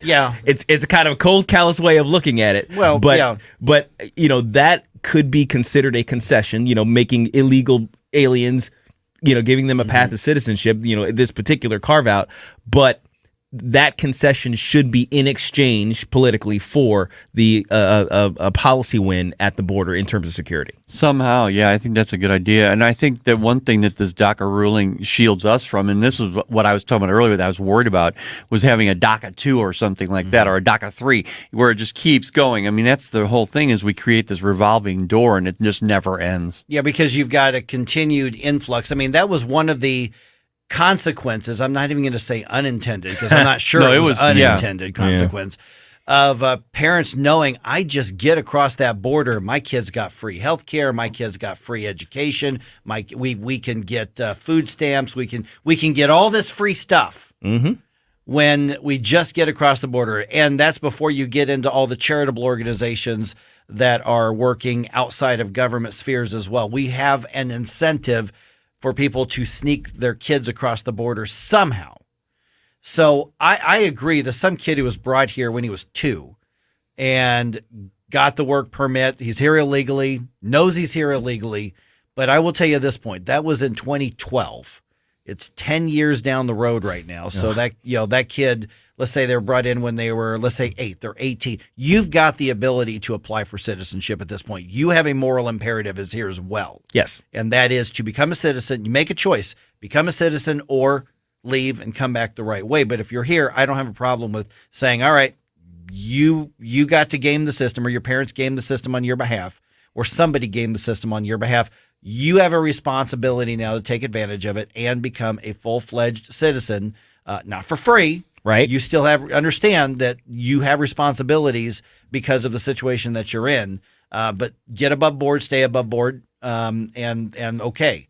But we have to. This shows, as we were talking about with, we played that interview with Virginia Allen this morning on regarding what she saw at the border. Unless you secure the border, all of this policy decisions and all these court rulings and all the paperwork don't mean crap. No, they don't. And, we all remember back in 2012 and around that time that this all came down. We were like, we were even saying to ourselves and to everybody else, what's going to happen next? Is it just going to be a continuation as the more people come in? Are we going to give them immunity? Are we going to give them amnesty? I mean, where does it end? And you now, since Biden's been in office, we have 3.8 million more people here. What are we going to do with them? Yeah, it's all kind of based on the lessons learned from the Reagan administration, right? You know, where there were supposedly security guarantees along with the massive amnesty that swept millions of people into our citizenry. And we got screwed on that deal because they got their amnesty and we got no security changes. Right. Yeah. There was nothing happened. So now the Republican legislature, as it should be, is saying we want security first. Then we'll talk about what to do with the people who are already here. That's the way to go. That's the hill to die on as far as it goes in terms of the border. By the way, also part of a good border security policy is immediate deportation once somebody is confirmed to be illegal. Absolutely. Absolutely. I mean, immediate. We've got to do something. We got to take a stand somewhere. Yeah. Well, whether we'll do it or not, I don't know. All right, 314-912-1019. Just ahead, there's a new dating app. I shouldn't be laughing, but I kind of am. I imagine if you looked for weird niche dating apps, you can find all sorts of crazy stuff. In this one, the concept is good, but a conservative dating app seems to be falling flat on its face. I'll tell you what's going on. Will you give it a shot? We should find somebody to give this thing a shot. Hey, yeah. I'll tell you what it's all about around 6:50 here on 1019-94.1 News Talk STL. For podcast articles and more, find us on NewstalkSTL.com. Get up. It's Mike Ferguson in the morning. This is News Talk STL at 1019, 94.1, 99.1 HD3 and NewstalkSTL.com. From the Michaels Flooring Outlet Traffic Center. A little busy this morning, 5570 westbound approaching 3rd Street. They had a minor crash there, but they have since moved it off to the Exchange Avenue off-ramp. Northbound 55 is heavy and slow from Butler Hill through 270. That's due to a couple of crashes. They are both on the right side. Now, once you clear that, the usual heavy traffic running up towards Carondelet and Virginia into that work zone. Their support is sponsored by USA and Sci-Fi. I'm Joe Sonderman from the News Talk STL Traffic Center. A new season is here, and with it, major delays being reported due to another killer doll with a shady plan. Just how many Chuckies are there? Chucky is here to chuck stuff up, including our freeways. Chucky Season 2, Wednesdays 9/8 Central, only on USA and Sci-Fi. This is News Talk STL. News, analysis, and opinion from the voices you know and trust. News Talk STL at 1019, 94.1 and NewstalkSTL.com. Have you been floored? Not until you've gone to Michael's Flooring Outlet. They've been a locally owned and operated family business for more than 28 years. You want variety? Michael's has carpet, hardwood, laminate, ceramic tile, luxury vinyl, natural stone, and many other options. Save money and get quality at Michael's. Plus, your installation will be done right the first time when you hire the experts at Michael's. You can shop in store at one of their 3 convenient locations or shop from home. Check out everything that Michael's has to offer at igotfloored.com. Packages start at $29.99 a month with signed agreement. Restrictions apply. Speak to a representative for complete offer details. See Vivint.com for license details. Terms and conditions apply. Homeowners, if you're looking for the best in home security and smart home technology at a price you can actually afford, we have great news. Now you can get Vivint's award-winning home security systems starting at about $1 a day. U.S. News and World Report has recognized Vivint as the best professionally installed home security system of 2022. And right now, you can get Vivint's home security technology for about $1 a day. Plus, get free professional installation from a licensed technician. Protect your home and loved ones for as low as $1 a day. Call right now for your free home security consultation. 800-561-3405. 800-561-3405. 800-561-3405. That's 800-561-3405. What happens next? Democrats' reckless policies have stuck the American people with an inflation crisis, a border crisis, a violent crime crisis, and an energy crisis. Happens right here. We're going to get control of inflation. 1019 and 94.1 News Talk STL. This hour of Mike Ferguson in the Morning is brought to you by Stifel. Request a portfolio review from your Stifel financial advisor at stifel.com. That's STIFEL.com.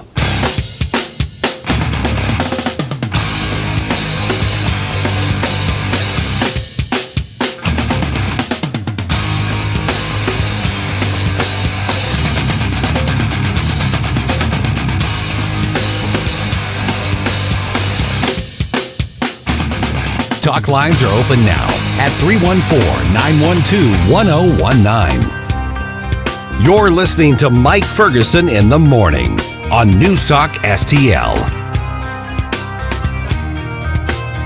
Okay, let me first start off by saying I actually think that this is a good concept. Yes. There's a lot of, I'm talking international coverage. I saw a story in The Guardian in the UK over this dating app called The Right Stuff. Mm-hmm. That's a catchy name. Let me just put it this way. There's actually a copyright issue over that. Oh, Because no. apparently another very small niche dating site for elites from Ivy League schools is also called The Right Stuff. So there's a copyright. But anyway. Okay. And first of all, I want to point out, ladies, I'm sorry, all three of us are taken. Yeah. So off the market. We've just disappointed thousands and thousands. Thousands, at least. Thousands of women. Tens, I tell you, Yeah, I know, tens. I'm telling you. I know. So what's happened is Peter Thiel, who worked in the Trump administration, he's among those who are putting the investment. Apparently, he put like $1 million into this thing. I mean, $1.5 million. He put a lot of money into this dating site for conservatives. And here's part of the the pitch video. And Ryan, I think that's how you pronounce it, Ryan McEnany, Haley's sister, is the spokesperson for this. And so here's just a quick 10-second clip of what they're all about. The Right Stuff is all about getting into the right dating pool with people who share the same values and beliefs as you. You'll start off by building your perfect profile. No pronouns necessary. Okay, so you see where we're going. All right. You see where we're going with this. Okay. All right. So the thing is that according to users who are leaving reviews and everything, and I guess this is common with dating apps, especially in the beginning. I'm so glad I frankly do not have to deal with dating at all at this point, other than going out on date nights with my wife. I didn't do the dating app thing, in between after I got divorced in 2003 and when Rachel and I got married in 2018. So I don't really have experience with dating apps. I don't know. Apparently it's very dude heavy on those. And apparently on the Right Stuff thing, there are almost zero women on there. Almost none. Well, They're not attractive It's women brand on new, this. right? It's it just came out. So there's a bunch of guys, but apparently there are no women whatsoever on this. I imagine that tends to be the beginning of all of these dating sites. Yeah, It's yeah. it starts off with a whole bunch of guys, and then in some manner you got to attract enough ladies to get on. Hey, this is why they have zero cover charge for ladies at new bars, right? You just nailed it. The whole point is we need an incentive to get the ladies here. The guys are going to come. The incentives are that all women get a free premium subscription for whatever that does. Yeah, Okay, yeah. And All right. guys have to pay for that. So guys can set up for free, but it's like being the nerd at the nightclub. If you aren't in the cool club, you get to stand with your back against the wall and just look at the ladies dance with the other guys. I am so glad not to be on there. Oh, I know, man. Oh my gosh. One clue is when you watch all the commercials like Match.com and all that, you see these commercials and all they focus on is getting the women. They show nice looking guys, they'll show beautiful women, but they primarily focus on the guys and, Yeah, they actually ran an ad. This one did, and I've got some audio from it. It's like the Q&A, spontaneous Q&A with there's 5 women and 4 of them are really pretty. Just what did you try to say, Mike? I'm saying that 80% is a pretty good rate. Yeah. But they're obviously actors. Yeah. And it's not even really acted out that well. But here's the marketing for this, and they're getting slogged for this. This just terrible attempt to look like a real question and answer with real users of therightstuff.com. They just have to Or be whatever. conservative. Definitely someone that wants to have kids. I like an independent man. Personally, I like the alpha male vibe. I want a man who really loves his family. Definitely someone whose faith is important to them. For me, it's someone who actually wants to meet my parents. Why do you want to date a conservative? For me, at least I know that we're going to start off with some shared values. Well, the conservative men I've dated at least know how to treat me like a woman. In my personal experience, conservative guys have better manners. I like that they understand their role in the relationship as a man. I just prefer my men to be masculine. Okay, so there you go. Well, the message I actually like the message. Oh, I think, absolutely. If Well- they can make this work, great. I mean, What's funny is, there's actually what do you call it? Poll results that I've recently seen. Like YouGov did a poll about who the happiest women are. Just happiest people in general. And it's all the right. There's like a 30-point difference between happiness of people on the right versus people on the left. So there may be a reason for all that. And I don't want to accuse any of the things I see on social media about the left women being angry all the time, but that's all I ever see. Whenever I see a meme of a woman on the left talking, they just sound like they got that anger in them. It's really unhappy. When I was single, I would have friends, good-meaning friends, who were like, okay, I'm going to set you up with somebody. I got somebody for you. And first of all, I never did that. But sometimes they would describe them, and I'm like, well, it sounds like they're pretty left of center. Oh yeah, she's pretty active Democrat. But I think you guys have a lot of other stuff. I'm like, no. No. I mean, I actually think that philosophical, ideological, societal beliefs are an absolute valid point to say we're not a good match. Yeah. It doesn't mean to say I hope she never finds somebody to get with. That's great, but just not me. It's just not a right match. I actually think that is a valid reason, because there are some people who say, what, just because you vote differently, you're not going to date them? Well, if there's a whole different worldview, then yeah. I mean, it's like if you have a whole different religion, I'm one of those who says probably not compatible if your faith is important to you. If you have different religions and your faith doesn't matter to you, then it's no big deal. It's just hobbies at that point. Yeah, it would be a constant daily grind. It would just wear thin after a little while. Yeah. Absolutely. I mean, what are you going to tell? Whatever your faith is, if your spouse has a completely different one, it's like, I am so mad at you. Well, you won't have to deal with me after I go to heaven, and you don't. Right. I mean, what are you gonna argue? I mean, that's.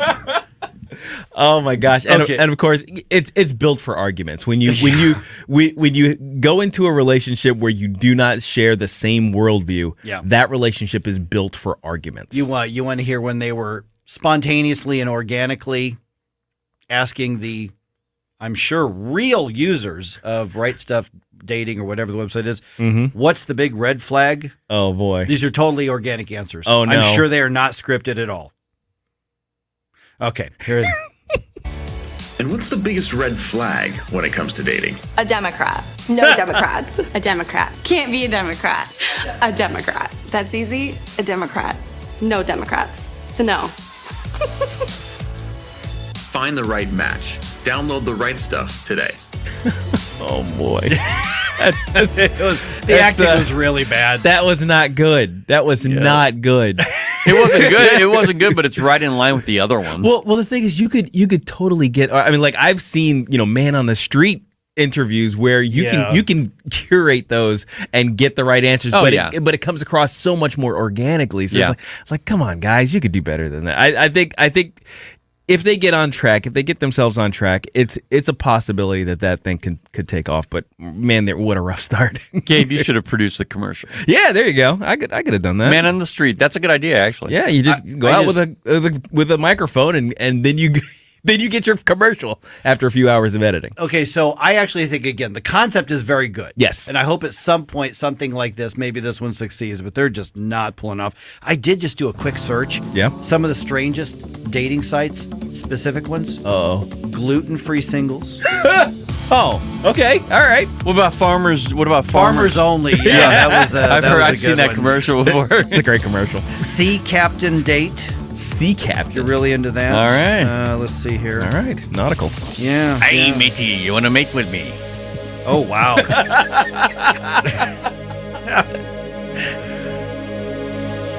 Do you have a property that is more hassle than is worth? Hi, this is David with House Sold Easy, and I buy houses cash. If you own a property and want to sell it fast at a fair price, call me at 314-293-3000. Do you own an ugly property, a behind on mortgage payment property, a lazy tenant that won't pay rent property, a too much junk and clutter property, or even a, hey, I'm curious about a fair cash offer property? Well, don't worry. I buy them all, and I want to make you a fair cash offer. Call me at 314-293-3000. Are you looking for the cheapest prices on car insurance? Then call the Cheap Car Insurance Hotline right now. Hey, you're guaranteed to save money on your car insurance. Most car insurances can be canceled at any time. That means if you find a better deal, you can switch right away. We're not just one company. We offer most of the major brands of car insurance. We're like a discount supermarket for car insurance. And it doesn't matter if you have a good record or a bad driving record. Our agents are experts at finding you the right car insurance for your needs. Our average customer saves hundreds of dollars a year when they call us to switch. So why don't you make this 100% free call right now and see how much you can save on your car insurance. Paid for by AIS Insurance. 800-721-5741. 800-721-5741. 800-721-5741. That's 800-721-5741. KLGY HD3 Clayton, K270BW Bellefonte, KNVS Bowling Green. This is News Talk STL at 1019, 94.1, and always streaming at NewstalkSTL.com.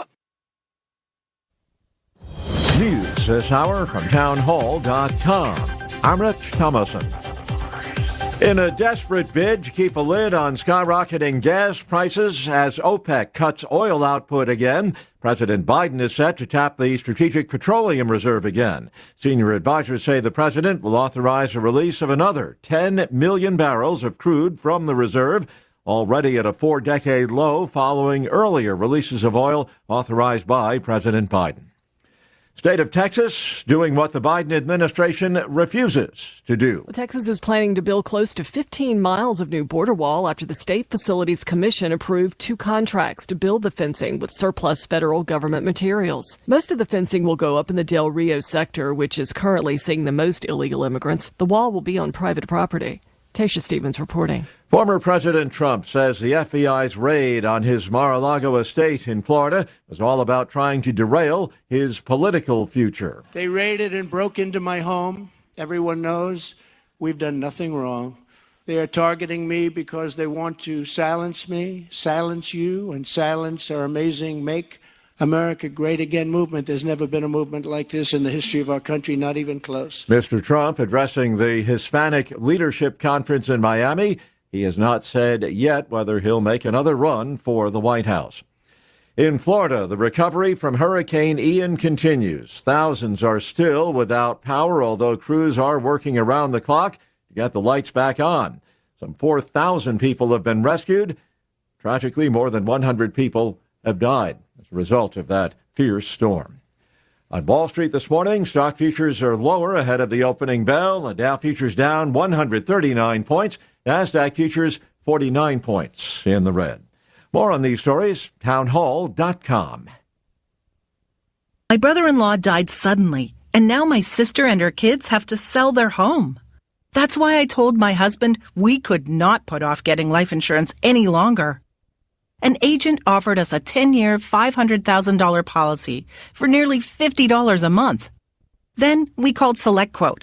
SelectQuote found us identical coverage for only $19 a month, a savings of $369 a year. Whether you need a $500,000 policy or a $5 million policy, SelectQuote could save you more than 50% on term life insurance. For your free quote, call SelectQuote at 1-800-940-6161. That's 1-800-940-6161. Or go to SelectQuote.com.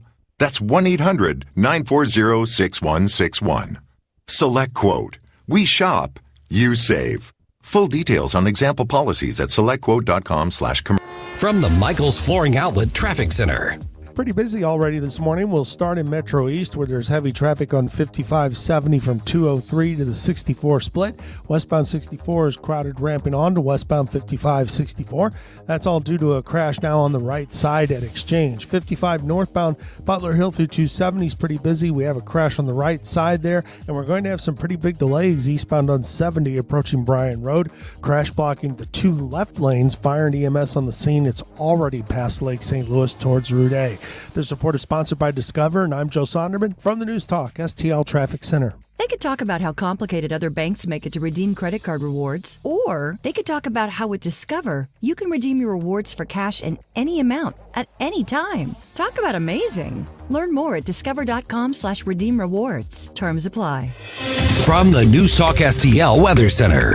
I'm News 4 Chief Meteorologist Steve Templeton with your first alert forecast. A stray shower possible overnight tonight. Otherwise, a low down to 57. Dry for the morning drive. A high of 80. Another mild day. Partly cloudy and a little breezy. May catch a sprinkle in the evening. That's a second cold front that's going to plow in with some chilly air. And it's much colder for Friday. The low's 51, but the afternoon high only 62. So prepare for some cooler air but sunny skies for Friday. That's the latest first alert forecast. I'm News 4 Chief Meteorologist Steve Templeton. This hour of News Talk STL brought to you by The Dental Link. Call Dr. Alan Link today, 314-794-6464 to schedule your free consultation. Offices in Baldwin and Melville, 314-794-6464. Big decisions need the best advice you can possibly get. And when you're buying or selling a home, that's Rodney and Jen. Mike Ferguson here for the Wallner Home Selling Team with Berkshire Hathaway. The number, and I'm going to say it a couple more times, 314-810-SOLD. You're looking to buy a house.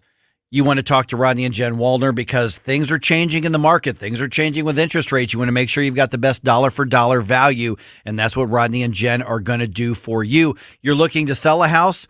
Don't be afraid to still put it on the market. Listen, call Rodney and Jen, 314-810-SOLD. Find out if that is the right decision for you. They've got so many buyers, they guarantee that you're going to get an offer on your home. So give them a call, 314-810-SOLD. But more importantly than that, if you're even just thinking about it, call them, 314-810-SOLD. Get the advice. They're happy to talk to you. And when you call that number, 314-810-SOLD, Rodney or Jen's going to pick up, and they'll give you advice right on the spot. That's who my wife and I are using to do our real estate purchase in the southeast Missouri. You should talk to them as well. Just a couple minutes on the phone with them, and you're going to realize why Mike Ferguson from News Talk STL says call Rodney and Jen today. No big old corporate lib AM station telling us what to say here. Conservative talk for St. Louis. This is News Talk STL at 1019, 94.1, and always streaming at newstalkstl.com. Mike Ferguson. You play ball like a girl. Gabe Pfeiffer. I triple dog dare you. Get up, can't you hear the alarm? Get up, St. Louis. So it's time to get out of bed. Pour yourself the greatest cup of Kofifi the world has ever seen. Rise up with one voice, drain the swamp, and take back our country. Today's the day we're going to do it, and it's time to do it right now, believe me. Mike Ferguson in the morning on News Talk STL. Get up, this is your cousin. Okay, question for you here. We'll start in about 60 seconds on this, guys, but you can be thinking about it. Is the United States of America in a mental health crisis? I'll tell you why I'm asking that question. There was an interesting survey that was done where overwhelmingly people say yes. So are we in an absolute mental health crisis? I'm Mike Ferguson, 707. Got Gabe here, got Ken here. And 720, another piece of pop culture, is deciding to focus to some degree on sexuality. Of course. That's happening again. Yeah. So a popular, I'm talking generations old cartoon character is now gay. Oh, yeah. No, That's really? Right. Yeah. I saw this. Yeah. So, But before too long, they're all going to be gay.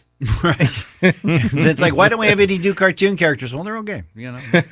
All right. They don't proliferate anymore. Right. It's one of those. I mean, honestly, I maybe it's just so much of this stuff is going on that I'm just kind of like, I'm just kind of tired of the conversation. You know, my kids aren't that age. We don't watch cartoons anymore, so it's kind of, move on from it. And that's where we have to empathize with people who do have small children, I mean, because my kids are at an age now. I mean, they grew up with cartoons. SpongeBob was huge. Now, if you can imagine that they were little and we were watching SpongeBob all the time, and suddenly he came out as gay, I'd have to have a sit down with him and say, or would I? Or would it? Why would it matter? Yeah. I don't know. I mean, my kids are in their 20s, and I mean, we'll get to this at 7:20-ish, but my kids are in their 20s. We just didn't have that.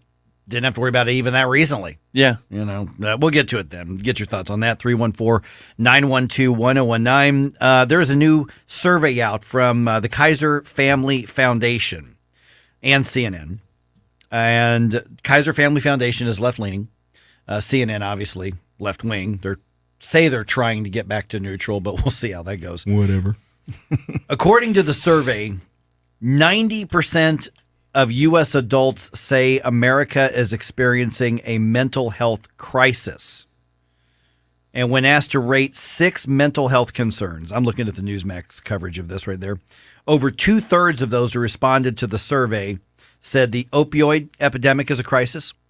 That's an interesting question, whether drug abuse should be thrown into the mental health category. I can see an argument for that. I do think that drug addiction should be treated as a medical condition instead of a criminal one. Prosecute criminal acts, but the actual addiction, I think, should be looked at as a medical condition. Mental health issues among children and teens also identified as a crisis by over half the people who responded in the survey. In addition to severe mental illness in adults. So it was a 2,000-person exam, and this was recent, so 2 years plus into the COVID era. So are mental and emotional issues more than they used to be? Absolutely. I have no question about that. I'm even going to argue that the state is causing a lot of these. You can't fearmonger and demand panic for 2 years, demand fear for 2+ years, and then be surprised when people have anxiety issues. When it comes to the young people and mental issues, my wife has a couple of kids. One of them just decided to finish his education early and non-traditionally. The other one's still in high school. Those public school system, the way we've got it set up with their extremist ideology and divisiveness, it's not just that it's wrong. It's not just that it's immoral or that it's unethical. I think this is causing a lot of these issues when they are openly trying to force kids into mindsets or even lifestyles that they don't want. But they're being shamed. They're being ostracized. If a kid has his own opinion or a traditional view or his parents' opinion, and they're being labeled bigots or they're being labeled whatever-ist, racist, sexist, misogynist, whatever it is, of course it's going to create those issues. Oh yeah, I'm actually surprised at anybody who would disagree that we don't have a mental health crisis right now, because like you said, all of the indicators are right there. We've got plenty of data to show that depression is up, suicide attempts are up, suicide ideation is up. I dare say the social contagion of the gender ideology, which is basically an adopted mental disorder that's sweeping through our schools and our society. It's being pushed by them. It's being pushed, absolutely. I mean, it's kids who already have.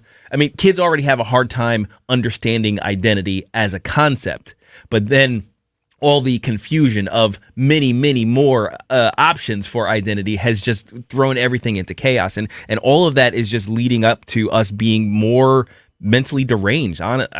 Really. And I think that's, it's kind of a roundabout way to go at it. I think that's feeding our increased violent crime. Let me, and I don't know if this is a devil's advocate approach or not. We have spent almost an entire generation telling people that we're victims of everything. Mm-hmm. That telling people that you're a victim, and therefore, as part of being a victim, and not all victims are weak, but saying that you must depend on somebody else being punished or somebody else being changed, and we don't value strength anymore. Maybe I've been watching too many Jordan Peterson commentaries or interviews.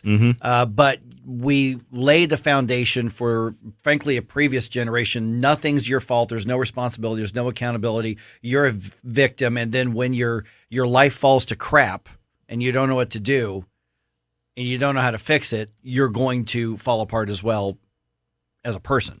Well, that's a good point. Not only that, but when people are exposed to controversy for the first time after they've been coddled their whole life, and then they should be trying to fight through that, and I only go by the experiences I'm seeing with my daughter in college and her changes in her life.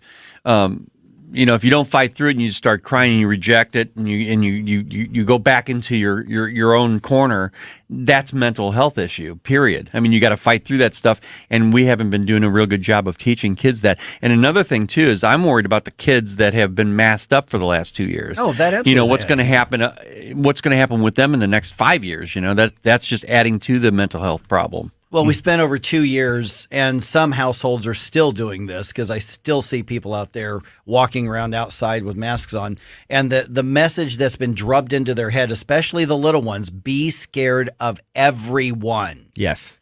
Now, listen, mental health is probably the least reported and the worst reported actual story in our country, I think. I think media has failed over and over and over again, separating out actual mental health stories and trying to remove stigmas for getting help with mental health. But we can't lump everything that is going wrong into a mental health category. But at the same time, these changes that have been driven by government into culture, creating what you were talking about, Ken, creating this basis, this lifestyle of fear and panic and just aversion and staying away from other human beings is only going to result in emotional and mental problems. And so do we have a mental health crisis? I would be one of those to say, yeah, I think collectively in this country, the numbers of mental health issues we have are probably at crisis level, and a lot of it is driven by controlling other people, by authoritarianism. Absolutely. Didn't we used to have a lot of other facilities that dealt with this, and then we somehow, I guess, got rid of them? Well, we got rid of asylums because they were human rights violators. It was a horrible way we treated people. We just locked them up and corralled them. So we just never updated that idea. Well, yeah, I mean, there's kind of a combination of things. There's one, I mean, the homeless crisis is driven by the people who are really actually mentally deranged. Yeah. Those people who need to be in institutions. They need to be institutionalized. And we kind of decimated our institutional system for dealing with those kind of people. That's what exacerbated the homeless problem and as it relates to the mentally ill. This other stuff, this is really just the effects of leftism on culture. Because the thing is, there are plenty of nations around the world, as many problems as they have economically or with corruption or with violence or anything like that, they don't have these mental health issues. Their lives may be horrific in comparison to ours, but they don't have these kind of mental health issues. There's something wrong with the way we're doing society, that the richest, safest, and most powerful nation to ever exist on the face of the earth in human history has such a problem with people feeling as though they can't take it anymore. Right. That's crazy. What'd you say about leftism? What is it? Leftism is the disease. Yeah. I mean, basically. It's the source of this stuff. How else can you put it? I mean, dumb university ideas are killing society. Yeah. 314-912-1019. This is 1019 94.1 News Talk STL. Got some thoughts on it? Let's hear it. Also, just ahead here, another cartoon character apparently is gay. So there's that. Add to the list. So there's that. Inspiration, you have a soul so dark, it is no more. And all at once depart, no destination.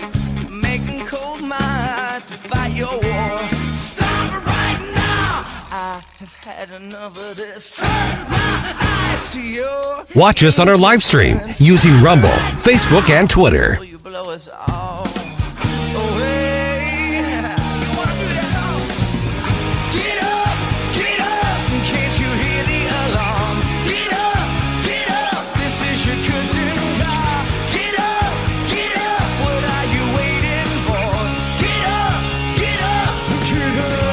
Get up, St. Louis. It's Mike Ferguson in the morning.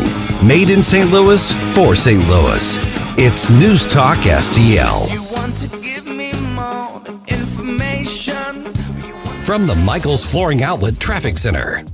Pretty major delays building 70 eastbound before Bryan Road. We have a crash with the 2 left lanes closed. Fire and EMS on the scene. It's at a halt back to Route A. That is a 25-minute delay on eastbound 70. North 55, pretty typical. It's a little crowded right at Butler Hill. There was an accident on the right side at 270. Then it's slow Weber most of the way up through Gasconade. Add 7 minutes to your commute. 5570 westbound Exchange Avenue to the split is pretty busy. That's due to a crash on the right shoulder on 5564 westbound at 3rd Street. This report sponsored by Blindster, and I'm Joe Sonderman. Want to save big on new blinds? Blindster.com offers custom-made blinds, shades, and shutters shipped right to you at prices less than the big box retailers. Shop Blindster now and save 45% off any order just by using the code RADIO. Offer ends soon, so shop today at Blindster.com. From the News Talk STL Traffic Center. From home improvement to replacement, do-it-yourself electrical projects can be shocking. That's where Grasser Electric can help. They've been lighting up St. Louis for years. From ceiling fans and dimmer switches to repair or replacing your electric. No job is too big or too small for your home or business. Grasser Electric will even install emergency backup generators. So call Grasser Electric today before the sparks start to fly. 636-441-5200 or go to grasserelectric.com. If you are on Medicare, you need to listen to this message. Open enrollment for all Medicare participants starts October 15th. This is a very critical time of the year for you to make needed changes to your plan. This is Mike Butts with MB Health Insurance Agency. Regardless if you are new or renewing your health insurance, the process can be confusing and very time-consuming. MB Health is local here in St. Louis, and we will handle your enrollment quickly, properly, and effectively. Find us on the web at mbhealth.com. MB Health can also help small businesses find the perfect medical coverage for their employees. That's mbhealth.com.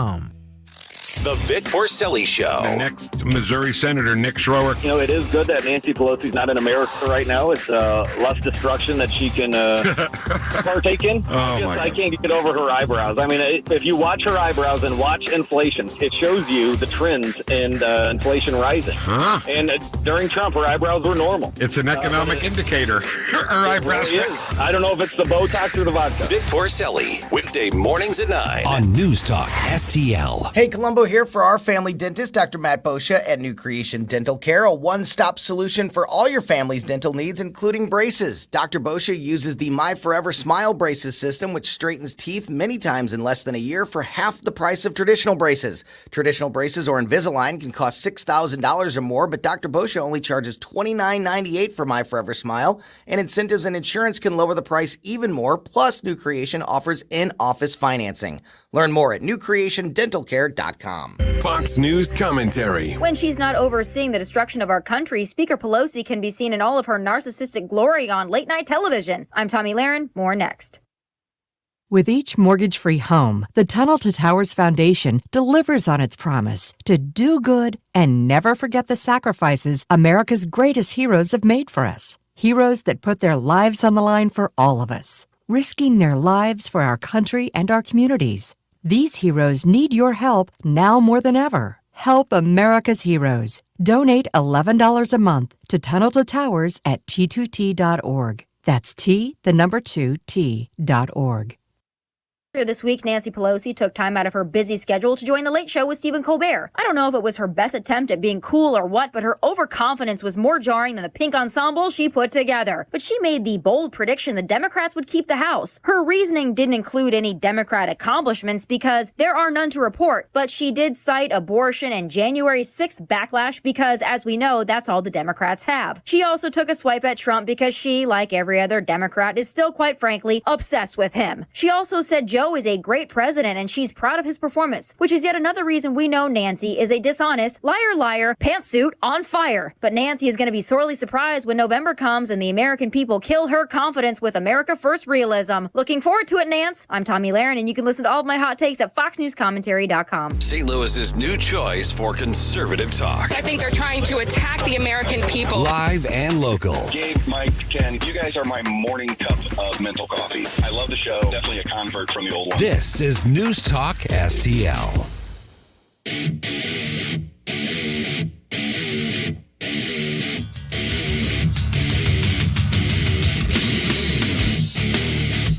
Talk lines are open now at 314-912-1019. Get up. It's Mike Ferguson in the morning. This is News Talk STL at 1019, 94.1, 99.1 HD3 and NewstalkSTL.com.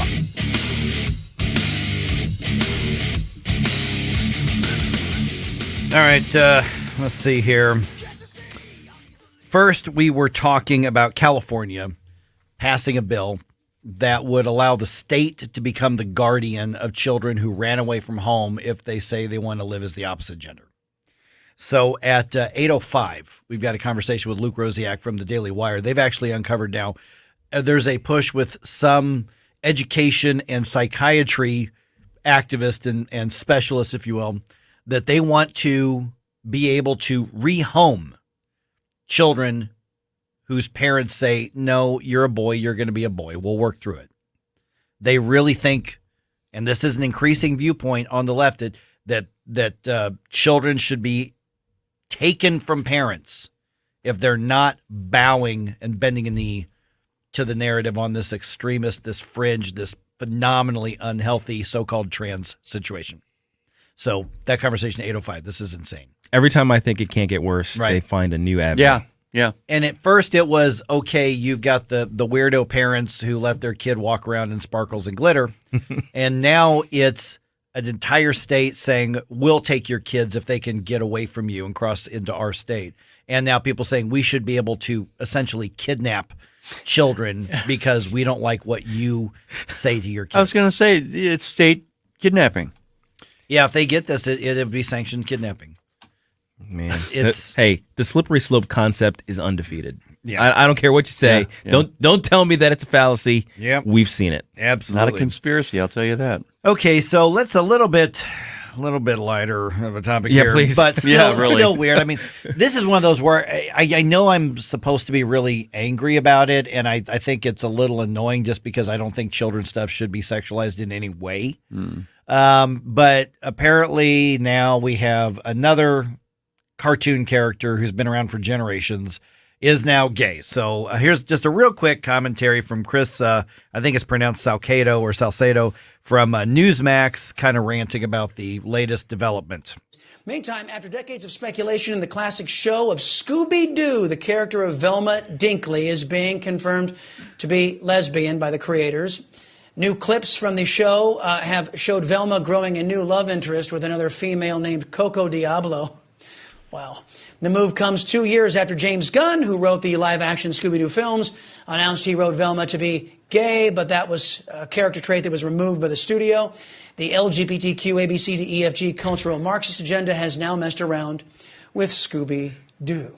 Has that been a debate? I mean, has that been a thing with Velma? I mean, I haven't watched Scooby-Doo in years and years and years. Was that actually a thing? I'm looking at Gabe because he's like I mean, the thing is, there are fandoms out there who like to speculate on things, and they're going to find whatever they like out of it. And then, you've got, have you ever heard of shippers and shipping? Mm-mm. Okay, so basically it's a portion of a particular fandom who think that there ought to be or there is a relationship between two particular characters on a show. Okay. Right? Or a product of some sort. And there are people who ship random, combinations of individuals, gay, straight, whatever. And there are people who, remember the whole Twilight thing where they, Bella had to choose between Edward and I can't remember the other guy's name. I remember that. There were people who shipped the two guys together. Okay, I've never seen Twilight, so I don't. You get it though. I saw the movie. I never watched it, but I get Triangle it. with Yeah. two guys. Yeah. Love Triangle with two guys. Some people shipped the two guys. Okay. So that's how weird shipping can be. So there are some people who shipped Velma and some other girls, and so then there was developed this undercurrent of people who think, oh well, she's gay clearly, and they would find the quote unquote clues in the shows, and they'd have discussions about these on message boards. This is prior to videos on the internet, and then people would make YouTube videos about it once YouTube became a thing. So yes. All of these things exist, and they're all dumb. But the point though is that when it comes to this type of stuff, when it comes to I call it cultural vandalism, because there are cultural institutions in the world that have significance to large portions of society, right? And what the cultural vandals do is they take the importance that those things hold, and they use it as a platform to advance some sort of notion, whatever that notion is, be it the LGBTQ stuff, left wing, climate science, and all these other. You use the cultural platform and the familiarity and the love that people have for those things to advance the agenda. And we've seen the LGBTQ agenda expressed through culture many a time. In particular, the most egregious has been Disney, right? The Disney board and that meeting and what they're going to do in the future. The quote unquote not so secret gay agenda that they're trying to execute. So their words, by the way. Yeah, their words. Yeah. So one thing that was always a defense that they would say is like, well, we're just trying to update X, franchise. Matters. Exactly. They just want to update X franchise in order to reflect the world we live in. And then, of course, my question is, well, why are 40% of your characters queer? What world is that? Because we don't live in that world. Then they call me a bigot and throw things. There was never a dating or romantic relationship to Scooby-Doo that I remember as a kid. I used to love Scooby-Doo cartoons. I never. I don't remember that at all. I mean, there were no relationships in Scooby-Doo. It was mystery and move on. Yeah, I want to remind the creators that it's animation. They're characters. Now, one thing, remember when they did the live action movie with like Freddie Prinze Jr. and Michelle Gellar? And I will say that when they made Shaggy just a full-on stoner, I'm they like, just went with it. I knew it. That was my suspicion when I was like at high school. I'm like, wait a minute. Well, they're always hungry. That's right. And they talk weird and they're kind of spaced out. That was always the implication. And here's kind of that's one of the things is a lot of these original creators, they had their little adult ideas that they would try to put in the cartoons. They'd make a little undercurrent of it. But these days it's not the same anymore. It's like they want these little undercurrents to be the thing in front. They wanted in fact, in that media, in the Disney meeting that they had that was exposed, they were saying, we don't want them in the background anymore. They need to be in the foreground. As part of the social contagion, yes. I guess that we're talking about. Now, apparently this new Scooby-Doo movie is like is on HBO. So all right. It's not like it's... If you say it's aimed at adults, but... Yeah, it's not. No. I don't know. And I guess maybe I've become numb to it a little bit. I see that, I'm like... I know I'm supposed to be outraged, but I kind of went, eh. Is that new movie? Is it an animation? Yeah, it's animation. Yeah, it's a cartoon. So what? They're going to have like sex scenes? They didn't say all that. No, they're just saying, oh, look at her being smitten over this girl. Yeah, that's what it was. I saw the video clip. This bubbly hearts and all that. And Coco Diablo, really? Well, Chocolate Devil makes sense. Exactly. And the character is black. Yeah. So yeah, Coco Diablo. I'm like, nobody's mad about that? No. I don't know. All right, just ahead here. Talking about the leftist mindset over long terms, the court rules that the DACA policy implemented by Barack Obama, illegal. Now we got hundreds of thousands of people in this country who are allowed to stay even though they're illegal. Now the process that made them able to stay is declared illegal. What do we do now? Get your thoughts on that. 314-912-1019. This is 1019 and 94.1 News Talk STL. For podcast articles and more, find us on NewstalkSTL.com. You're listening to Mike Ferguson in the morning. Made in St. Louis for St. Louis. It's News Talk STL. The candidates. We're going to win this campaign. The issues. Gas prices, Biden inflation. The election news, analysis, and opinion you won't get anywhere else. Decision 2022 happens. There's a backlash coming on News Talk STL.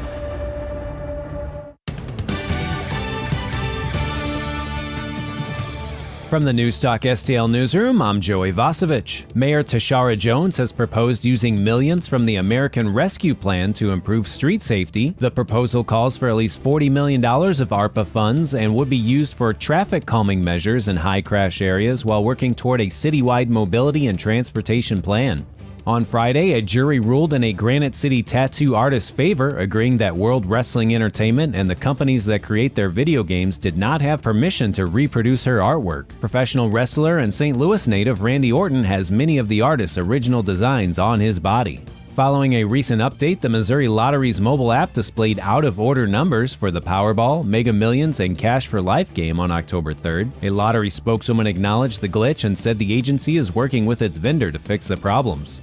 Aries Resort in Grafton will hold a grand opening and ribbon-cutting ceremony for its Alpine Coaster attraction on Tuesday, October 11th. The Alpine Coaster has riders board a two-person sled and reach speeds up to 28 miles per hour as they wind down more than 3,000 feet of stainless steel rail system built along the limestone bluff. And in sports, the Cardinals fell to the Pirates 5-3 in Pittsburgh last night in the final game of the regular season. Next up, the Cardinals face the Phillies at Busch tomorrow night to open the playoffs in the best-of-3 wildcard round. First pitch is at 1:07 p.m. For in-depth coverage of these stories and more, go to NewstalkSTL.com. From the Michaels Flooring Outlet Traffic Center. Some pretty major delays eastbound 70. We've got a crash at Bryan Road with the two left lanes closed. It's been out there long enough that traffic is almost back to 4064. That is a 40-minute delay on eastbound 70. 55 North Weber up to Gasconade, about 7 minutes extra travel time. See some slow traffic 61 southbound between Route A and I-70. There is a minor accident reported there. Gravois at Gustine, we've got a crash with injuries. Otherwise, it's just normal volume. 270 North. You've got your pockets 55 up to Manchester, but it's not a complete jam. Their support is sponsored by USA and Sci-Fi. I'm Joe Sonderman from the News Talk STL Traffic Center. A new season is here, and with it, major delays being reported due to another killer doll with a shady plan. Just how many Chuckies are there? Chucky is here to chuck stuff up, including our freeways. Chucky Season 2, Wednesdays 9/8 Central, only on USA and Sci-Fi. From the News Talk STL Weather Center. Another nice warm day today. The high temperature near 80 degrees under sunny skies. A little northwest breeze at maybe 8 to 12 miles per hour. A little gusty this afternoon. Overnight lows tonight near 50 as a second cool front moves through. This one's definitely going to cool things down. The high tomorrow only 62 degrees, so you'll be near 60 degrees for the ball game tomorrow afternoon at Busch. And another cool day on Saturday with highs in the low 60s after a morning low near 40. Maybe a little patchy frost north of St. Louis on Saturday morning. I'm KMOV First Alert meteorologist Kent Earhart. It's the Sail On Tour 2022, starring Orleans, Pablo Cruz, Firefall, You are the woman that I've always dreamed of. Peter Beckett, the voice of Player, and Walter Egan with Sail On 2022, Saturday, October 15th at the Family Arena. Tickets available at the Carroll House box office located at the Family Arena or at Ticketmaster. All right, you feel good tonight? They're back, cocked and loaded. The Family Arena presents 38 Special with special guests Molly Hatchet and Black Oak, Arkansas. Saturday, November 19th, the Family Arena. Tickets on sale now at the Carroll House box office located at the Family Arena or Ticketmaster.com. Presented by the Family Arena. Stay top of mind with your customers, stand out from the competition, and drive productivity with a podcast for your business from Epic STL Podcasts. Log on to NewstalkSTL.com and click on the Epic STL Podcast button to learn more. Employee onboarding? Automated. Customer support? Automated. What if you could automate all your company's routine operation tasks and do it easily? Lead management? Automated. With Zapier, you can. Zapier is the leader in no-code automation. Connect over 5,000 apps, automate almost any workflow, and streamline your team's performance without hiring a developer and with no coding required. That's right, Zapier's templates make it simple for you to automate anything in minutes, no matter your level of expertise. Zapier eliminates routine tasks and frees your employees to focus on the bigger picture. And with Zapier's advanced security features and annual SOC 2 audits, your data is safe and secure. See why thousands of companies, including Slack, Salesforce, and HubSpot, trust Zapier to automate their businesses. Even complex tasks? Automated with Zapier. Try Zapier for free today at zapier.com/radio. That's zapier.com/radio. Zapier.com/radio. The new news and talk 219 Democrats voted to defund the police that matters to St. Louis. and take away resources from law enforcement. News, analysis, opinion. A plan for a new direction. 1019 and 94.1 News Talk STL.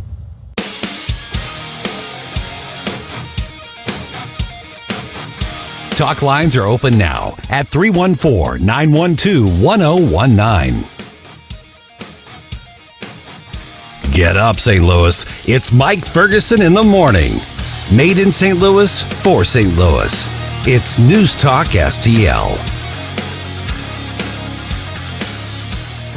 My opponent is plastic and cheap and made from a bunch of chemicals. I'm a real pumpkin and I approve this message. My opponent will probably rot before Halloween and squirrels will eat him. I'm a fake pumpkin and I approve this message. My opponent is bad for the environment and probably was made abusing cheap foreign labor and human rights. Bad for climate change and bad for Halloween. My opponent will end up in a landfill, never eaten, and a complete waste. Just say no to real pumpkins. I'm a real pumpkin. And I'm a fake pumpkin. And we approve this election being over soon. Fair enough. Okay. Oddly enough, I have both. There you go. It is 7:39. Mike Ferguson with Gabe Pfeiffer, Ken Williams. Yeah, my wife and our next door neighbors. They're planning a big soiree on Halloween. The bash. I've been told I'm excited about this. You've been told? Yeah. So you're not excited for the Monster Bash, man? Yes, I am. Blink twice if you're okay. Halloween's cool at my brother's house. They live in the South City, and they close off the street actually, and then they have big bonfires. Yeah, my house lives. We are close to a T intersection between two roads, and so there's a little island in the intersection, and so a lot of the neighbors try to do that at Halloween as well, and so I guess we're gonna have that in the backyard because we've got 2 fire pits in our backyard. You guys have seen it, so. With your driveway, man, if you're giving out, you better be giving out some whole candy bars. That's right. I've got this really steep driveway, and I mean it's a good workout. Yeah, I mean I'm talking the quads. payoff's got to be good though. Yeah, quads, hamstrings, calves. When the ice comes, we just park on the street. There is no way we're getting up or down that thing. It is that steep. When we went to your house, Caddy and I were walking up the driveway, and we kept looking down like, oh, we're getting high. Yeah. Ears are popping a little bit. Yeah. Oh, geez. All right. Big court ruling came down that reaffirms one from last year regarding the deferred action on children arrivals, or DACA, as people know it, saying that Obama overstepped his authority. Who would imagine that? When he created the program to allow children of illegals who are brought in illegally to basically become quasi-legal. Basically, we acknowledge you're here illegally, but it wasn't your fault. Right. Is essentially what we're doing. Lisa Lacera from Fox News updates us. The Fifth U.S. Circuit Court of Appeals said a federal judge in Texas should take another look at the program after the revisions adopted in August. The ruling leaves the future of DACA, or Deferred Action for Childhood Arrivals, up in the air. The program was declared illegal last year by a Texas judge, but he left it in place temporarily for those already benefiting from it pending the appeal. Lisa Lacera, Fox News. And a conservative estimate, not politically conservative, just mathematically conservative estimate, is that there are 600,000 people who were brought in illegally as minors who are now under the DACA program. And so they're probably saying, well, what's next for me? And I'm asking, what's next? I mean, what do we do? Now, first of all, if you're 16, 17, or 18, you contributed to coming in here illegally yourself. Okay, so Yes. If you were, 5, 6, 7, 8, 9, 10, that's a different story. You're just doing what you're told. You're doing what you're told, but you're still here illegally. So where do we go from here? What do we do? What's the right answer? It just feels like every 20 years or so we keep coming up with this.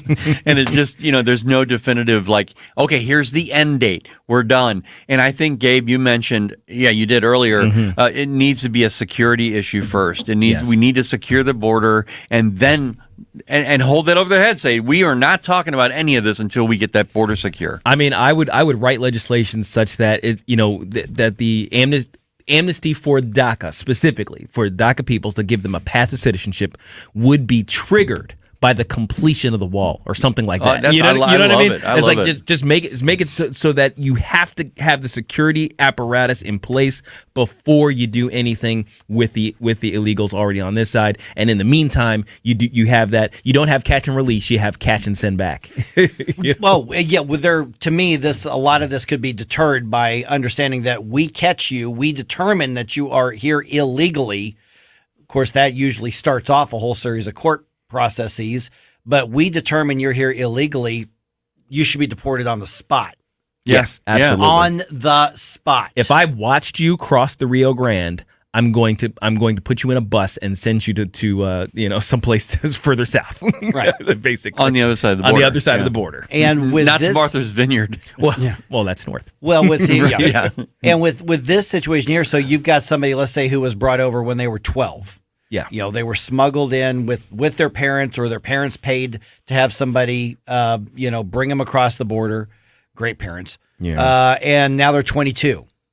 And now they're saying, wait a minute, now suddenly I might not be legal. Yeah, that's correct. You've got time to make an application to become a legal citizen, but you can't stay in this program. Right. So make your choice. We're not going to deport you, but you need to make a decision. We're not going to deport you yet. Yeah, I mean, if they do not make a move to get legal, I don't think anybody should be allowed to stay under the DACA auspices. You either move to get legal or you get deported. If somebody says, but they grew up here their whole life, then make it right. Then do something. It may not be your fault, but you still got a responsibility to make it right. It's not our job to accommodate you. We only play the cards we're dealt, and if you were dealt the illegal card, you need to deal with that. Yeah, and to that point, also, what do we do with the people who are actual criminals here in the United States who are DACA, who have created crimes since they've been here? I'm sure there are some, I mean, they have to go. I mean, as with any of them, yeah. I mean, I'm sure there are some of those. I mean, the adults running across the border, those are the ones that are really causing a lot of the problems. And there's organizations like the Cato Institute. They're like, illegals are less likely to commit crimes. They're more upstanding than normal U.S. citizens. Like, well, first of all, you understand crossing the border was a crime, right? Yeah, I mean, you understand that that's by definition that they are criminals, but it's not as much about that as it is about national sovereignty. Yes, national security, because you can look at the folks running up from Mexico or from Colombia or wherever, but we're also getting people from countries that hate us, who are exploiting that. We know that's not even debatable. It's just fact. It's not even debatable. Yeah, hundreds of countries Right. are represented among the illegal aliens currently in the country. So we can't keep this going. No. We can't.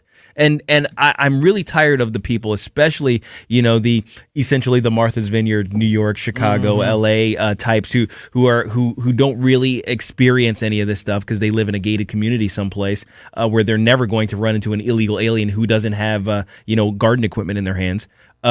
Those people are the ones running the policy right now, and that policy basically is open borders. That's garbage. It needs to stop. And it all starts right there on the border. All right. 314-912-1019.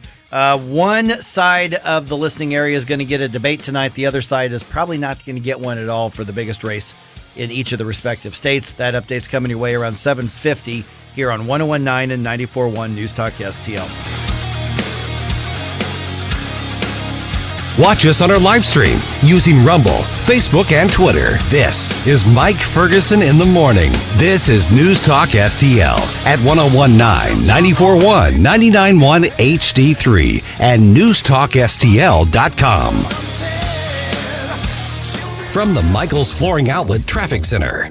A little good news for you eastbound 70 drivers. A bad crash that really snarled things at Bryan Road cleared about 20 till. However, we still have jams back to the Wentzville area. The travel times were over an hour on that eastbound 70 run, so you may want to think about using 64 to 364. Otherwise, pretty normal this morning. 270 north is pretty slow. 55 up to Manchester and Pockets, an additional 11 to 13 minute drive time there. 55-64 is busy, approaching the King Bridge cutoff due to an earlier incident. Then it looks okay headed for the bridge. This report sponsored by Chucky, and I'm Joe Sonderman from the News Talk STL Traffic Center. A new season is here, and with it, major delays being reported due to another killer doll with a shady plan. Just how many Chuckies are there?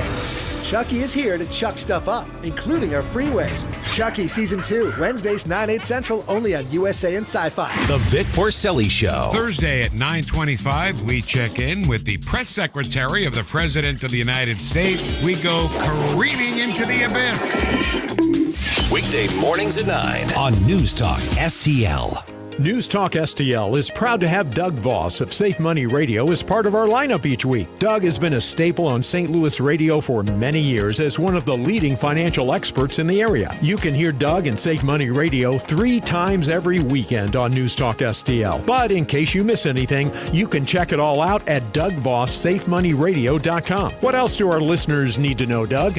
Simply put, I focus on helping pre-retirees and retirees build, preserve, and protect retirement assets, and I've been helping my clients solve their insurance and financial needs for the past 33 years. I also strive to educate my clients on how to prepare for retirement, minimize the impact of market volatility on their assets, and deal with the challenges of increased longevity. Call me today at 844-676-SAFE. That's 844-676-7233. Doug Voss is a registered representative. Securities offered through DHL Securities LLLP, member FINRA and SIPC. Do you own an annuity, either fixed rate, indexed, or variable? Are you paying high fees and getting low returns? If so, Annuity General would like you to have this free book to learn the pitfalls and mistakes of buying an annuity. The Annuity Do's and Don'ts for Baby Boomers contains the little-known truths about annuities, like how to help reduce your fees and increase retirement income. And it's free. That's right, free. As a bonus, we'll also throw in a free annuity rate report just for calling. We researched over 1,000 annuities and summarized rates and benefits from financially strong insurers. You get Annuity Do's and Don'ts for Baby Boomers and the Annuity Rate Report, both absolutely free for calling Annuity General today. Hurry, supplies are limited. Call now. 800-649-8619. 800-649-8619. 800-649-8619. That's 800-649-8619. Talk radio made in St. Louis for St. Louis. This is News Talk STL. Our responsibility. News, analysis, and opinion. To provide updated guidance. At 1019, 94.1, and NewstalkSTL.com.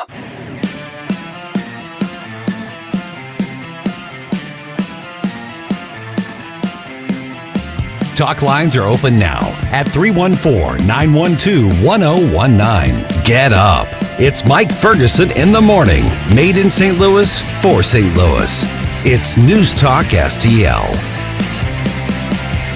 Okay, 8:05. This is going to be kind of I'm just going to warn you right now. It's going to be kind of a tough conversation. We got Luke Rosiak from the Daily Wire, and he's got a couple of articles there at dailywire.com regarding a push now to basically allow what activists are calling rehoming. If you've ever seen the word rehoming, the only place I've ever seen the word rehoming is in ads for animals. Yes. Rehoming fee of $50 for this puppy because you're not allowed to sell animals on the internet or on Craigslist or wherever, but you could charge a rehoming fee in order to get around it. Rehoming in this case sounds like another word for kidnapping. Yes, absolutely. But kids who say they want to be transgender and their parents say no, there are activists now trying to make a case for rehoming those kids away from the parents in order to facilitate these children's dysphorias.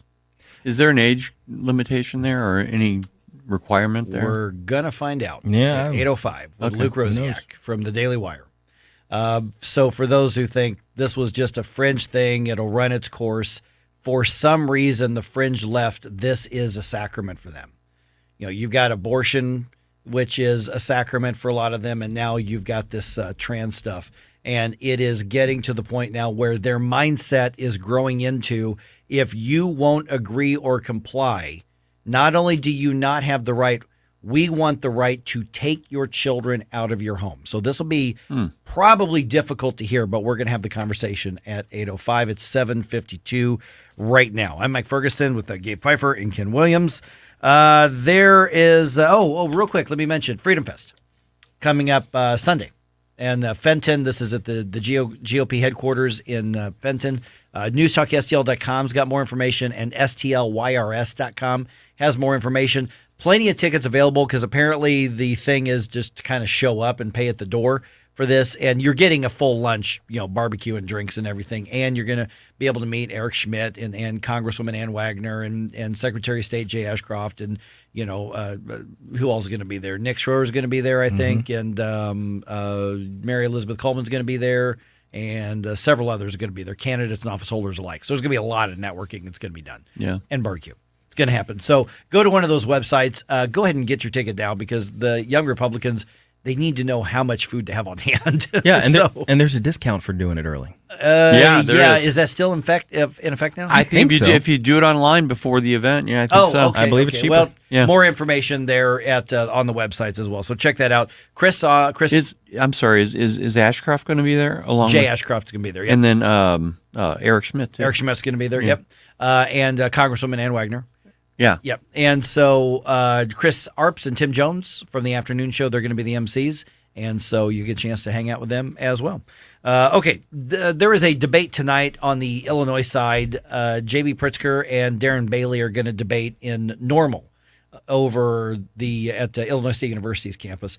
That's going to be broadcast on television. I think like 10 stations are carrying it. I haven't seen anything about St. Louis stations carrying it. And I don't know that any radio stations are carrying it. WGN in Chicago is going to be carrying it, so that's probably on your cable channel, and it's probably on your smart TV if you have the app as well. So this will be interesting. My understanding is both guys are very, very capable debaters.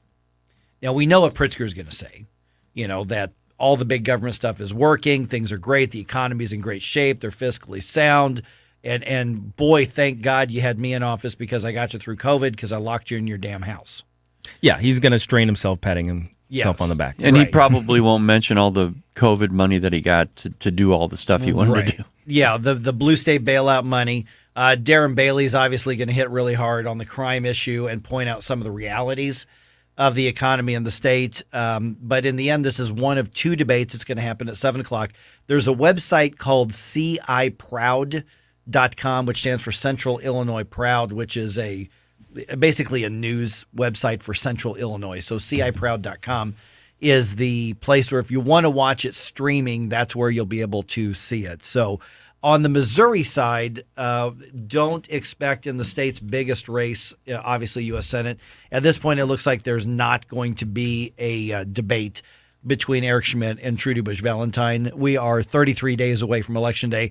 There's not even one in the works, so it's not going to happen at this point. Yeah, why would they agree to it at this point? I mean, and partially it's the timing, right? Is like there's no time to kind of get it together, but also from a strategic standpoint, the way things are done these days, it's much easier, it's much lower risk simply to put out statements, to put out videos, to put out ads, to put out ads on social media, have something pop up on Twitter or what have you, or Instagram, and deliver a message in one direction, as opposed to have the feedback from people in a town hall or have each other to beat up on a stage in debate and basically give fodder for the opposition research. Yeah, back in Joe Biden running for president, I think he created a standard for not showing up for debates or anything. I mean, at least not promoting himself as much as they should normally. I've worked on campaigns and I've been a statewide candidate, and you get all sorts of invitations. Every single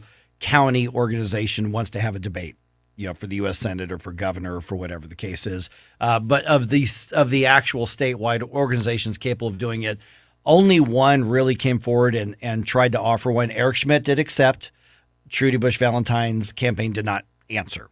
So they essentially declined, and they did not want any part of it. It is frustrating from a political junkie perspective, but I completely get why the campaigns aren't doing it. They want to control the message. Yeah, isn't the normal rule for marketing, isn't it, the person who is in the lead in the head, they shouldn't do it? Yeah, there's no sense in expanding your risk when something could go wrong when you're way ahead. Yeah, you're up in the fourth quarter. Why are you throwing the ball? Right. Yeah. The reality is that Gabe. we should have. Yeah, he made a sports thing. Sports He made a reference. sports thing. I was a sports ball guy. Sports ball. So no debate on the Missouri side. Illinois people, you get your debate tonight at 7:00. Just ahead, how much farther is this going to go when it comes to people saying parents don't have a right to fight back against the trans mentality, even with their own kids? 10-year-old George Haruza and his parents, with only what they could carry in a suitcase, made a daring escape from behind the Iron Curtain of communism. George Haruza and his family risked their lives fleeing communist oppression to secure the freedom and promise of America. George Haruza quickly learned English, studied hard, and worked harder. Overcoming every hurdle in his way, George Haruza is now a world-renowned surgeon, educator, and physician leader. So I do believe in a limited government. Governments should provide for the people who are really in need, encourage everybody else to rise up to their potential, and then mostly get out of the way. Now George Haruza wants to bring his record of getting good things done to the state Senate, and George Haruza understands the mission. George Haruza for State Senate, a record of getting good things done. Paid for by Haruza for Missouri. Michael's Flooring Outlet is a locally owned and operated family business for more than 28 years, featuring exclusive products, unbeatable prices, and expert installation. You can choose from a wide variety of flooring options, including carpet, hardwood, laminate, ceramic tile, luxury vinyl, natural stone, plus many other options. And you'll gain a peace of mind knowing that your flooring and carpet installation will be done right the first time when you hire the experts at Michael's. You can shop in-store at one of their 3 convenient locations or shop from home online. Check out everything Michael's Flooring has to offer at igotfloored.com. For $1 a day, if any covered appliance breaks in your home, we guarantee to fix or replace it. All makes and models, washers, dryers, refrigerators, air conditioners, and more. Guaranteed to be fixed or replaced for $1 a day. Call the Home Service Club now for free information. 800-399-3701. 800-399-3701. 800-399-3701. That's 800-399-3701. KLGY HD3 Clayton, K270BW Bellefonte, KNBS Bowling Green. This is News Talk STL at 1019, 94.1, and always streaming at NewstalkSTL.com. News this hour from townhall.com. I'm Rich Thomason. Apparently, the nation's Strategic Petroleum Reserve will be taking another hit. President Biden reportedly plans to release another 10 million barrels of oil from the emergency stockpile now that OPEC has announced plans to cut its oil output by 2 million barrels a day. The top national security and economic advisors at the White House described the OPEC Plus decision to cut oil production as short-sighted. They say it will have the most negative impact on lower and middle-income countries. In a joint statement, Jake Sullivan and Brian Deese say Mr. Biden wants to find ways to boost U.S. energy production and that he will also continue to direct releases from the nation's Strategic Petroleum Reserve as necessary. Greg Clugston, Washington. Republicans say if Mr. Biden was serious about boosting domestic production, he wouldn't have killed the Keystone Pipeline and other pipeline projects, wouldn't have placed so much federal land off limits to oil and gas exploration, and wouldn't have declared war on fracking. Gasoline prices are already surging. OPEC's production cut expected to drive them higher still. 7 Russian rockets have slammed into residential buildings in Zaporizhia, Ukrainian city close to Europe's largest nuclear power plants. A fire engine is stationed next to what was once an apartment block but is now a large hill of rubble. An immense and haunting plume of smoke rises from the debris as Zaporizhia's governor, Oleksandr Staruk, looks on. At night, when people were sleeping, the enemy carried out a rocket attack against residential houses. 2 upper floors are destroyed. Entrances to the buildings are ruined. People were under the rubble. The strikes came just hours after Ukraine's President Volodymyr Zelensky announced the Ukraine military has retaken 3 more villages in one of the regions recently annexed by Russia. I'm Karen Chamas. On Wall Street, Dow futures 63 points lower. NASDAQ futures down 9 points. More on these stories at townhall.com. Do you know how much you're really paying for life insurance through work? I can almost guarantee you're overpaying for limited coverage. I'm Joel Clark, a Select Quote agent for over 20 years. My clients are shocked to learn how expensive life insurance at work really is because of a rate that's driven up by unhealthy people. Why pay more when you don't have to? For over 35 years, SelectQuote has helped people save 50% or more by shopping highly rated insurance carriers.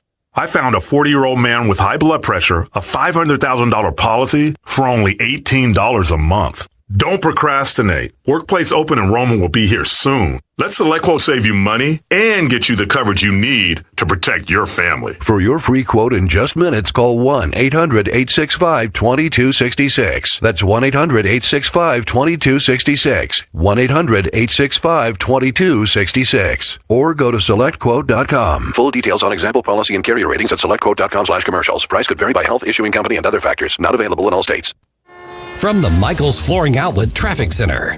Eastbound 70 still has some pretty lengthy delays approaching Lake St. Louis due to an earlier crash, but the lanes have been open for a while, and we are starting to see some improvement. Southbound 61 was backed up approaching Route A down to I-70 as a result.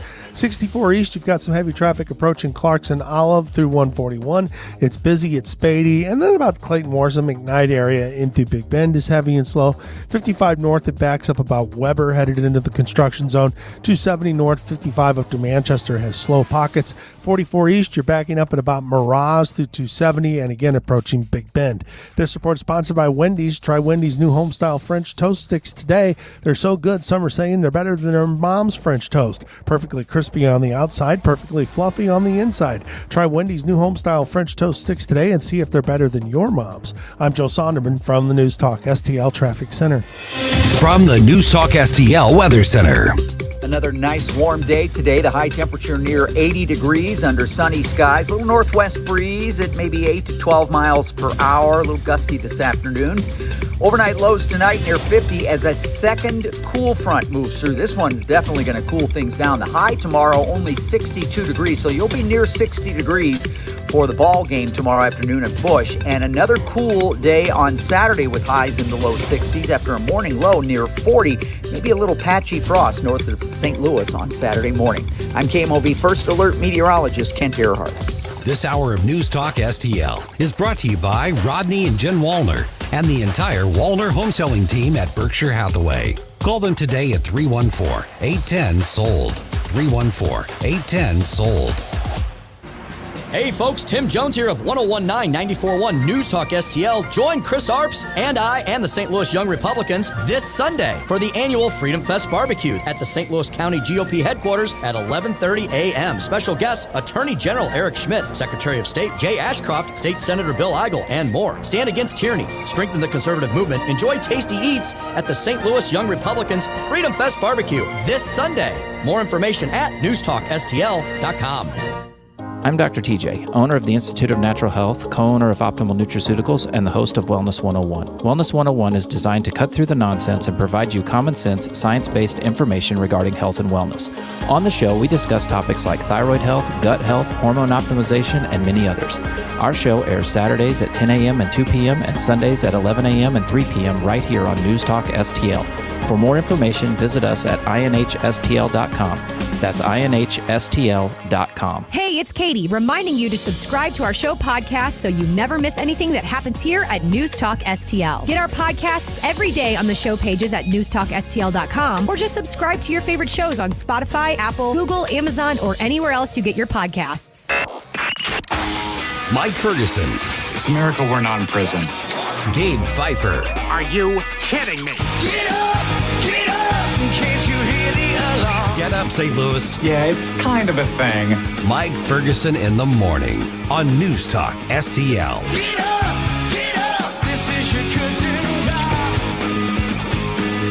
The absolute breakneck speed that fringe thinking on something as delicate as children's development is absolutely stunning, and it's getting beyond dangerous. It's getting beyond just normal. We disagree. We'll get to that in just a moment. I'm Mike Ferguson. It is coming up on 8:07. By the way, at 8:35, interesting conversation. There was a documentary that was recently released on Guantanamo Bay detainees, terrorism suspects.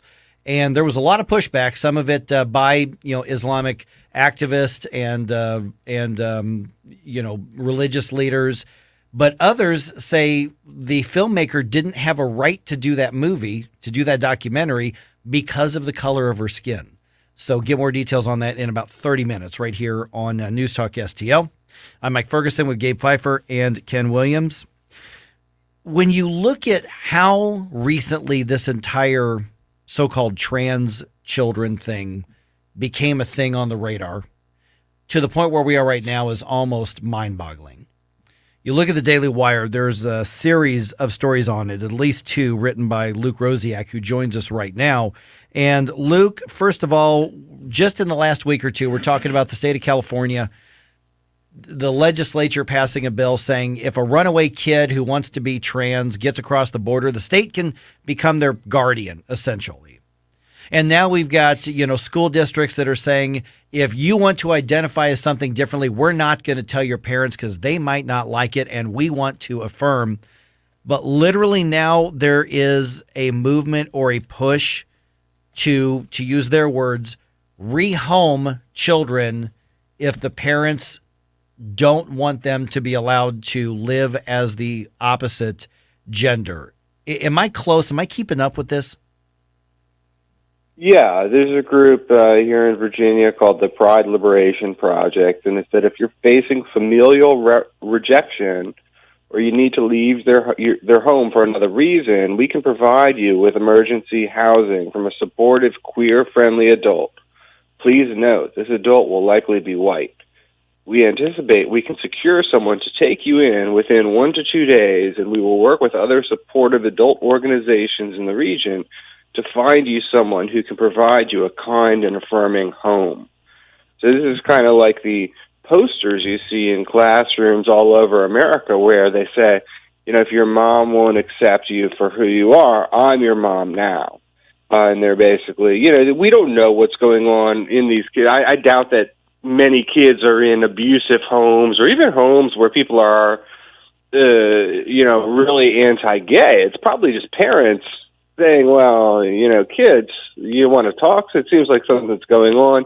And these kids are basically told that, everyone's against them. You can't trust your parents. And if your parent has the slightest problem with anything that you're doing, then we're just going to kind of send an Uber to your house and pay you to start a new life. And they talk about using the Democratic platform Act Blue to raise thousands of dollars to just give to kids who say that they're gay or trans and want to leave their parents and start a new life.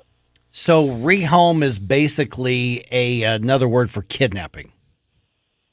Yeah, I mean, it is pretty hard to differentiate between sex trafficking. I mean, they talk about, well, maybe you could just go live, we'll find you a college student. You could live on their couch for a while. Like, you can't have a 15-year-old go sleep with a 20-year-old or a teacher or someone else, and their parents are looking for them, and you are harboring them. I mean, you can be arrested for that. These kids cannot be harbored by other adults without the parents' permission.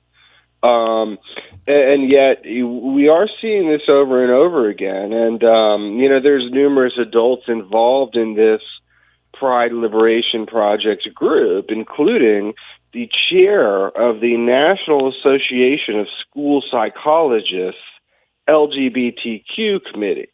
So when they're saying, if you want to leave home, consult these resources, the first thing they do is they say, call this lady up. And so this lady says, I will not deny the fact that I've put parents in their place in my office or at school. People around me go, can you do that? And I go, I don't know, but I just did. If I'm not here tomorrow, you know that I can't. Sometimes you have to break rules to do good for kids. So she says, I want to see kids in a home with food and shelter and insurance and support, but I also don't want to lose kids to death. There comes a point, unfortunately, where many of these kids have to make a choice between their life and their family. And so they're talking about, basically the kids are going to commit suicide unless we take them from their parents. But what's interesting is this group had a protest, a walk out of school in Virginia. And we have the talking points. They have written talking points that they told the kids to say. And what they're actually telling them to talk about suicide all the time. So, if these trans kids are talking about suicide, it seems like they're told to say that by activists, number one, And number two, if any of them actually are suicidal, it may be because these activists are telling them that they're basically Nazis out to kill them around every corner, and anywhere there's a Republican, they want them dead. I mean, you look at how they describe the policy in Virginia that they're protesting, and they describe it in such overheated terms that really make no sense. And they're basically telling these kids, the kids believe they're unsafe because activists are telling them to feel unsafe. And that's one of the things that really bothers me is these are, especially the psychologist lady, they should be wanting to make kids happy, not instilling a sense of depression and anxiety in them. And that's kind of what I see when I look at these internal materials that the Daily Wire obtained from this group. Good morning, Luke. Gabe Pfeiffer here. My main question is in the legality of all this. I mean, usually it would take a Department of Family Services or something like that. There's a reasonable suspicion, an investigation. Children are removed from the home, adjudicated. There's usually a process by which kids are removed from homes that are considered dangerous places. But this just sounds like people facilitating runaways. And my understanding is that is illegal. So how is this group getting away with even promoting such a thing? I mean, they've basically decided that any rules or laws they don't like are just anti-trans, and so they can exempt themselves from them. And laws are probably just made by, people that are evil and hate gays. And so they really gloat a lot about how the different laws don't apply to them. And basically, what are they going to do about it is what they say about a lot of things, including, having teachers defy the new law here in Virginia that says, you can accommodate transgender kids in school. You just need you need to get their parents' permission. So they said, well, we're just not going to do that. It doesn't matter. There's a tremendous sense of brazenness to it. And again, I mean, this lady, Amy Canava, she's a very prominent national psychologist. She travels the country. She actually trains school psychologists all over the country on LGBT issues. And she's the one talking about how, sometimes just you have to take a kid away from their parents or else they'll kill themselves. So, it is really just invoking that sense of the death of a child. So once you put that on the table, they feel like anything's justified. But yeah. Good morning, Luke. This is Ken Williams. Is there any age limit, any limitations that this program has with the kids? I don't know. I mean, they bill it as a youth group, but then you look at who's actually talking in the internal message boards, and there's adults involved. They have a pride prom where, they say, you can bring someone up to 20 years old, if you're 15. But it is. What about the youngsters though? The real young ones. What's like the earliest? I don't know. I mean, I've listened to a lot of podcasts from this lady, and it's pretty creepy. I mean, in one of them, she's talking about this guy that has fetal alcohol syndrome, and he transitioned when he's 11 years old. And so you're talking about someone with reduced mental facilities who's also very young. And just basically, I memean, she says at one point that if you're 1 or 2 or 3 years old, you have the capacity to know what gender you are. And so, it's basically, there's no limit to it. But yeah, it is pretty creepy. I mean, this school psychologist lady says, I identify as queer, but I'm attracted to a very small but growing percentage of the population. More trans-masculine, non-binary folks who may or may not like women. So when she's talking about trans-masculine folks, she's talking about people that are kind of look manly, but not really. And then meanwhile, she's saying, well, I had a record day where 5 kids came out to me. And I said, this is amazing. Most of the time it's like, I think I'm trans, which really means I am trans. And when you talk about the prom there, if you're 15, you can bring somebody up to 20. That's a word that we've used around here before called grooming. Yeah. Is what it sounds like. Yep. on that. Yeah, the two articles that you can find right now at Daily Wire: top national school psychologist, part of group offering to resettle gay kids with new parents. And there's another investigation story, pro-trans group behind Virginia school walkout plans to rehome gay kids who hate their parents. You can find that all at the Daily Wire, written by Luke Rosiak. Hey, Luke, appreciate the work that you did on this and for being on the program here. Thanks for having me. All right, once again, check it out at thedailywire.com. The much bigger picture here is that this isn't a matter of, gee, there are some kids out there who have this dysphoria. Let's get them the assistance they need. It's, we're going to recruit and we're going to steal them. They're not worried about the kids. They're worried about the ideology. They're worried about attacking any sort of traditional conservative values and break up families if need be by force is what they're working on here. It's madness. 314-912-1019. Got any thoughts on it? Love to hear them. This is News Talk STL. Get up, St. Louis. It's Mike Ferguson in the morning on News Talk STL. From the Michaels Flooring Outlet Traffic Center. Still quite a bit of a delay if you're eastbound on 70 from near Route Z to Lake St. Louis. That's due to an earlier crash. Hopefully that's starting to unwind. It's been cleared for a while. 64 East is pretty busy at Lake St. Louis, again at Clarkson Olive. And then you've got slow pockets coming in from east of Lindbergh most of the way in through Big Bend. 55 northbound, still a backup right at the River de Pere, headed into the construction zone. 270 northbound, still slowed down approaching Gravois most of the way up through Manchester. This report is sponsored by Ride Finders, and I'm Joe Sonderman from the News Talk STL Traffic Center. Ride Finders is a St. Louis area's free carpool and vanpool ride matching program. By sharing the ride to work, you can save thousands of dollars per year and take thousands of cars off the roads. Do the ride thing. Visit ridefinders.org for details. When is a financial help show not just a financial help show? When it's Pocket Watching with JT, the caller-driven financial talk show focused on helping you get your money right. Jason Thornton is a certified financial planner licensed in both tax and investments. You get JT's real reaction to all your money and business questions. Plus, you get JT's take on all the latest financial news. This is not just another financial show. Pocket Watching with JT now every Friday night at 8 p.m. on 1019-94.1 News Talk STL.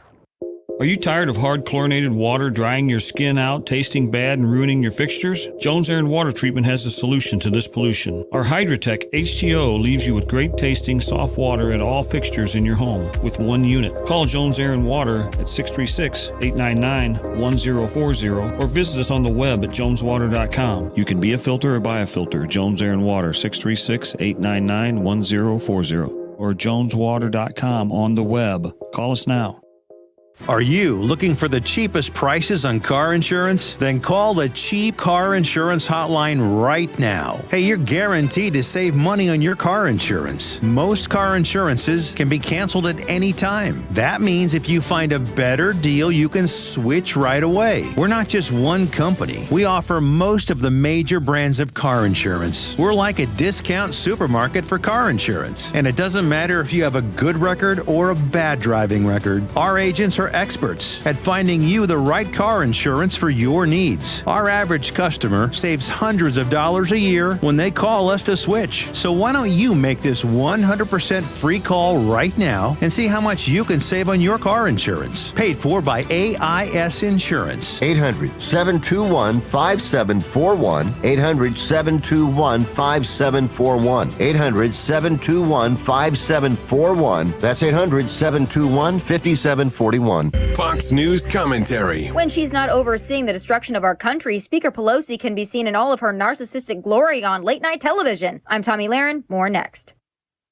With each mortgage-free home, the Tunnel to Towers Foundation delivers on its promise to do good and never forget the sacrifices America's greatest heroes have made for us. Heroes that put their lives on the line for all of us, risking their lives for our country and our communities. These heroes need your help now more than ever. Help America's heroes. Donate $11 a month to Tunnel to Towers at T2T.org. That's T2T.org. This week, Nancy Pelosi took time out of her busy schedule to join The Late Show with Stephen Colbert. I don't know if it was her best attempt at being cool or what, but her overconfidence was more jarring than the pink ensemble she put together. But she made the bold prediction the Democrats would keep the House. Her reasoning didn't include any Democrat accomplishments because there are none to report, but she did cite abortion and January 6th backlash because, as we know, that's all the Democrats have. She also took a swipe at Trump because she, like every other Democrat, is still, quite frankly, obsessed with him. She also said Joe is a great president and she's proud of his performance, which is yet another reason we know Nancy is a dishonest, liar, pantsuit on fire. But Nancy is going to be sorely surprised when November comes and the American people kill her confidence with America First realism. Looking forward to it, Nance. I'm Tommy Lahren, and you can listen to all of my hot takes at foxnewscommentary.com. St. Louis's place to talk. Because that's where the votes are getting stolen. When you get into the facts and logic and reason thing, it drives me crazy because you're right. I call it the oh my God virus. News Talk STL. News, analysis, opinion.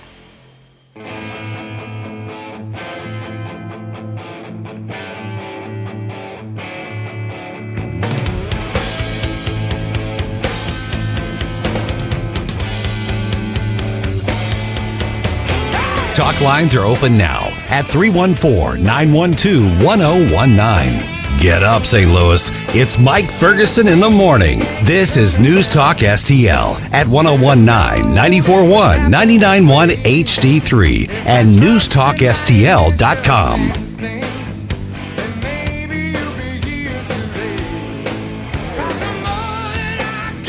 Don't look at me like that, Ken. I love this song. Hey, I'll go as long as you want to. Ken's like, are you going to say something? No, I love this song. Hey, a band called Thunder.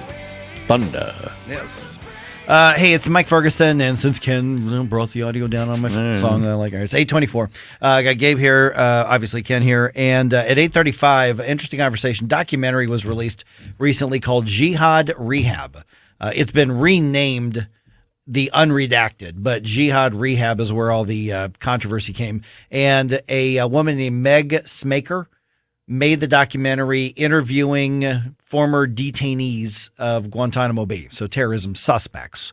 You know, whether, there was, there's all the questions on the policy, but she looked at the actual detainees, and there were objections to this, and there were people who successfully got this pulled from like film festivals. And there's pressure on streaming services to not allow this to be on there so you can see it for yourself.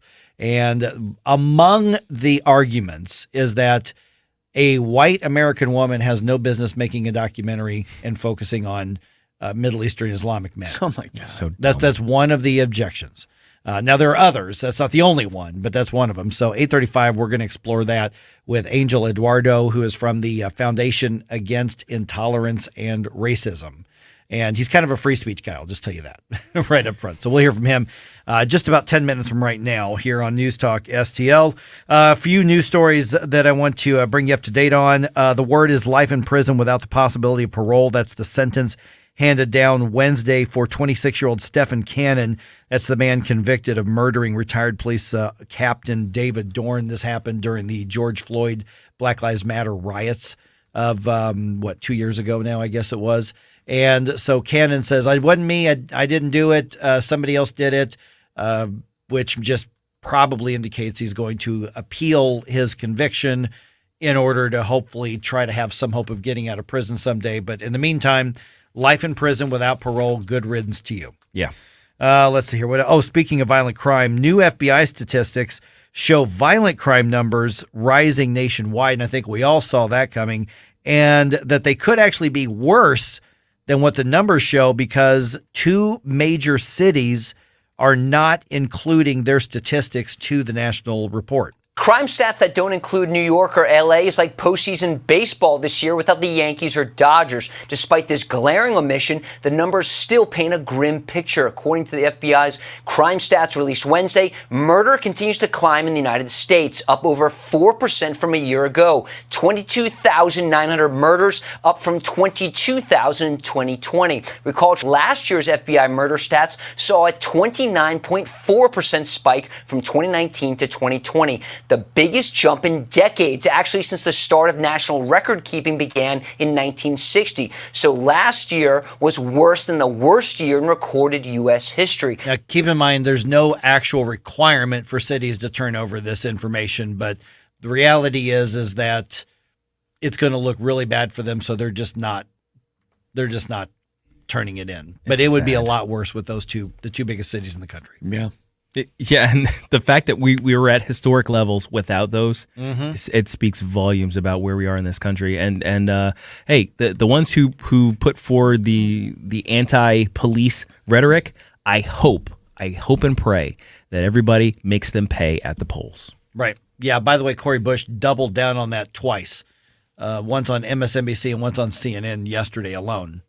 And I hope she keeps talking, too. Yeah. I really do. Yeah, the chances of her losing the seat are very, very, very, very, very, very, very slim. But boy, is it going to help get rid of other radicals around the country in districts that aren't purposely driven to protect a particular politician. So absolutely, keep it up there.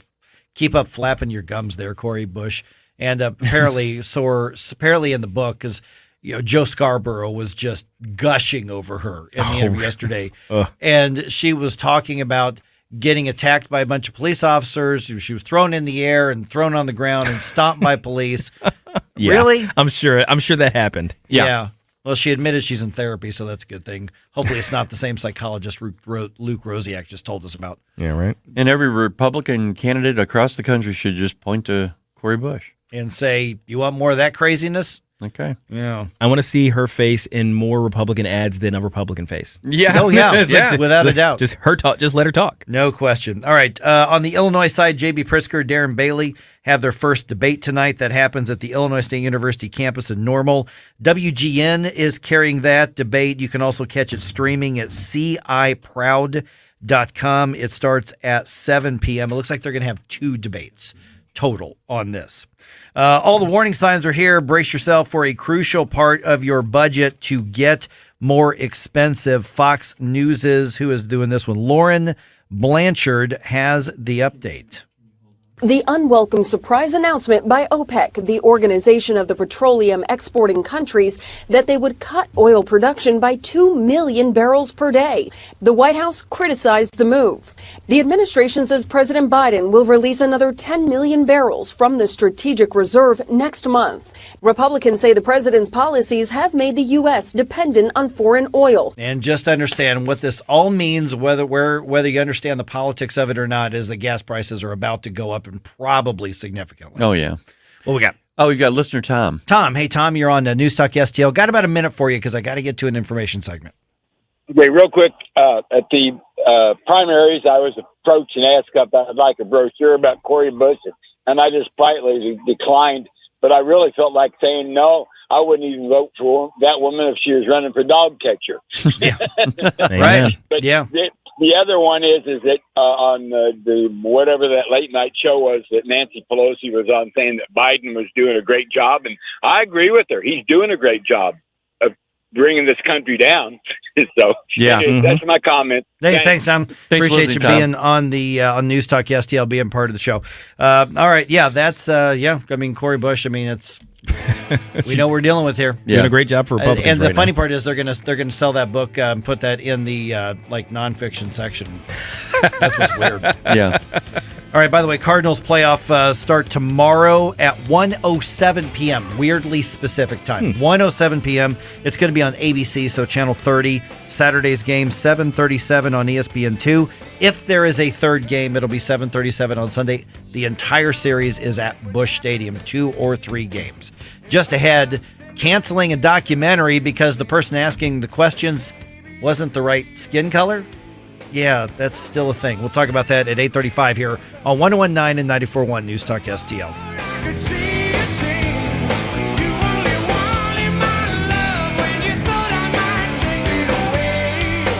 For podcast articles and more, find us on NewstalkSTL.com. Get up.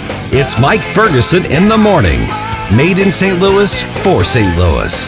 It's News Talk STL.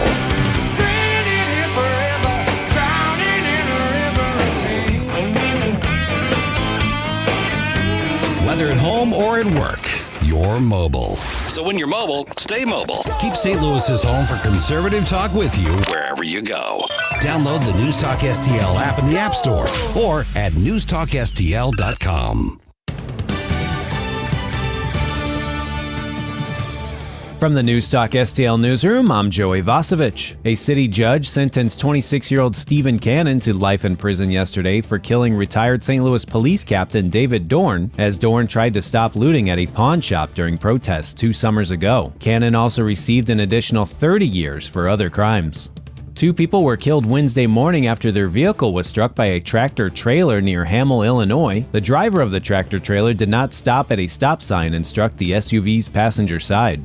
Co-working Cafe, a nationwide co-working space search website, recognized St. Louis as the second best location in its Best Cities for Remote Workers study. Research teams analyzed items such as local internet speed and coverage, availability of co-working places, and cost of living. And in sports, the Cardinals fell to the Pirates 5-3 in Pittsburgh last night in the final game of the regular season. St. Louis finished 93-69, a 3-game improvement over 2021 season. Next up, the Cardinals face the Phillies at Busch tomorrow night to open the playoffs in the best-of-3 wildcard round. First pitch is at 1:07 p.m. And in preseason hockey, the Blues have changed the start time of Saturday's game against the Blackhawks to accommodate the Cardinals' playoff game. Saturday's Blues game will now start at 2 p.m. And as for tonight's preseason game, the Blues are in Columbus to face the Blue Jackets. Puck drop is at 6 p.m. For in-depth coverage of these stories and more, go to NewstalkSTL.com. From the Michaels Flooring Outlet Traffic Center. Still a couple of incidents. Be prepared for a little slowdown if you're eastbound 364 approaching 141. We've got a crash reported there. 64 eastbound at Timberlake. Crash is blocking the left lane, so that traffic is jammed past Clarkson. 70 eastbound. Still some heavy traffic. Route A to Bryan Road. That's due to an accident that cleared quite a while ago, so there's still some slow going out there. This report is sponsored by USA and Sci-Fi. I'm Joe Sonderman from the News Talk STL Traffic Center. A new season is here, and with it, major delays being reported due to another killer doll with a shady plan? Just how many Chuckies are there? Chucky is here to chuck stuff up, including our freeways. Chucky Season 2, Wednesdays 9/8 Central, only on USA and Sci-Fi. From the Newstalk STL Weather Center. Another nice warm day today. The high temperature near 80 degrees under sunny skies. A little northwest breeze at maybe 8 to 12 miles per hour. A little gusty this afternoon. Overnight lows tonight near 50 as a second cool front moves through. This one's definitely going to cool things down. The high tomorrow only 62 degrees, so you'll be near 60 degrees for the ball game tomorrow afternoon at Busch. And another cool day on Saturday with highs in the low 60s after a morning low near 40. Maybe a little patchy frost north of St. Louis on Saturday morning. I'm KMOV First Alert meteorologist Kent Earhart. Man, what a great party you're throwing here. This wasp nest is great. Yeah, man, we got about 70 wasps in here. Too bad we can't fit any more wasps in here. It looks like they're having fun outside, stinging all the kids. Oh, man, who just pulled up? Oh, no, it's the pest control company again with those green wheels. They seem to kill every one of my parties. This is Derek, the owner of All Solutions Pest Control. Give us a call today at 636-486-7888. Learn more about our special $67 offer. You can visit us online at allsolutionspestcontrol.com. If a pest-free home is your goal, call All Solutions Pest Control. Since 2007, the state of Missouri and local governments have handed out almost $5 billion in tax subsidies or abatements to private developers. That money could have gone to basic services like schools and public safety. And studies show these subsidies don't produce the promised jobs and growth. If developers want to build a sports stadium or shopping mall, why should they be given our tax dollars to do it? It's time to reform economic development subsidies. The Show Me message has been brought to you by Show Me Institute and Show Me Opportunity. Columbo and Katie. This has been going on for years, especially over the last 2 years when the border has been wide open. States like Arizona and Texas and Florida, there's nowhere along the southern border for all of these people to go. And it's been Democrat policy to give migrants bus tickets and plane tickets and let them go anywhere they want. Tony Columbo, Katie Fitzpatrick. Weekdays at 2 on Newstalk STL.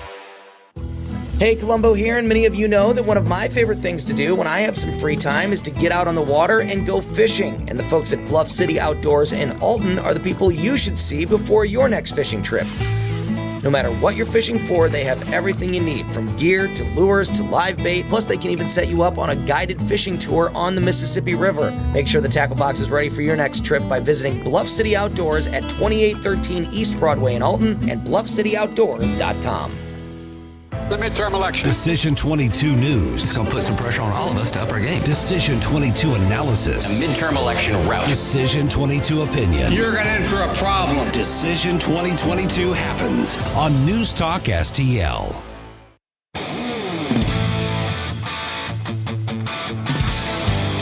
News, analysis, opinion. Talk lines are open now at 314-912-1019. Get up. It's Mike Ferguson in the morning. This is News Talk STL at 1019, 94.1, 99.1 HD3 and newstalkstl.com. For something to get canceled, not unusual anymore, and that's the case with something we're talking about right now with a documentary, but it's also opening up a lot bigger questions because the cancellation in this case is also along racial critique lines, not even so much about the content of the documentary being canceled, but almost as much, if not as much, about the race of those involved. Yeah, here we go again. I'm Mike Ferguson. I am now joined by Angel Eduardo, and he is with the Foundation Against Intolerance and Racism, or FAIR. And Angel, thanks for being on the program. And this is how I found out about your organization. There is a documentary that was put out called Jihad Rehab, and it has to do with a woman, an American woman who went over to the Middle East and working with men who were leaving, Islamic terrorist organizations. Apparently, it's a well-done documentary. I've not personally seen it. I don't know if you have, but the pushback immediately came because the protagonist in the documentary is white, as I understand it. Is that correct?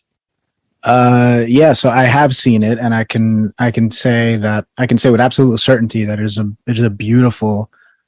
beautifully done and very compassionate film, which seeks to not really cast any kind of judgment in any direction, in either direction, about these people who are, former Guantanamo Bay prisoners, but more to understand them and to have them give their perspective on their experience, and to allow the audience to make up their own mind. So the movie itself, the film itself, doesn't cast any judgment at all, and it's incredibly compassionate. It is something that I think Meg Smaker, the documentarian who created the film, was expecting more pushback and criticism from the right wing, but unfortunately, we didn't get too much of that. What really happened was a kind of more left leaning or far left criticism, and it took different forms depending on who was doing the criticizing and complaining,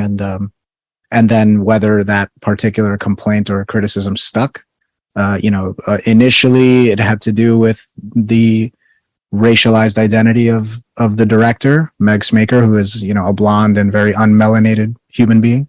But eventually it shifted in a variety of ways. There's all kinds of accusations being thrown at the film and at Meg, which, some criticism is valid, some criticism is good faith, but a lot of it seems to be very mean-spirited and just flat wrong. Yeah, and critiques and criticism, I like the fact that you use good faith. I mean, there's a lot of people that can listen to my show and have good faith criticism because they have a different worldview than I do. But the initial volley itself was she did not have a right to even look into the issue or drive a documentary because of her, frankly, demographic characteristics.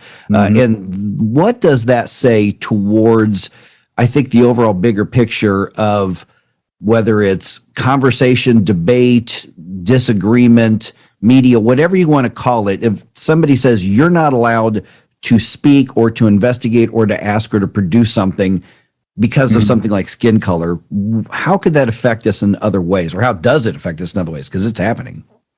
Yeah, for sure. And, first I'll say that I can understand the perspective where people who argue that way are coming from, because, historically speaking, certain voices were not allowed to speak at all. Certain voices were not allowed to tell their stories. And in many ways, the stories of certain groups of people were being told by those outside of those groups, and in a way that was extremely, uneducated, unflattering, uncompassionate, right? So it's an understandable perspective to have. The problem is, of course, that there are logical conclusions and consequences to having this essentialist kind of approach to storytelling, where only people who belong to a particular demographic should tell the stories about that demographic. There are all kinds of reasons why that's a bad idea. One of them being that, sometimes an outsider's perspective is what you want. Sometimes that would be more interesting. Also, it's the nature of art to foster connection and compassion across what seem to be unbridgeable divides.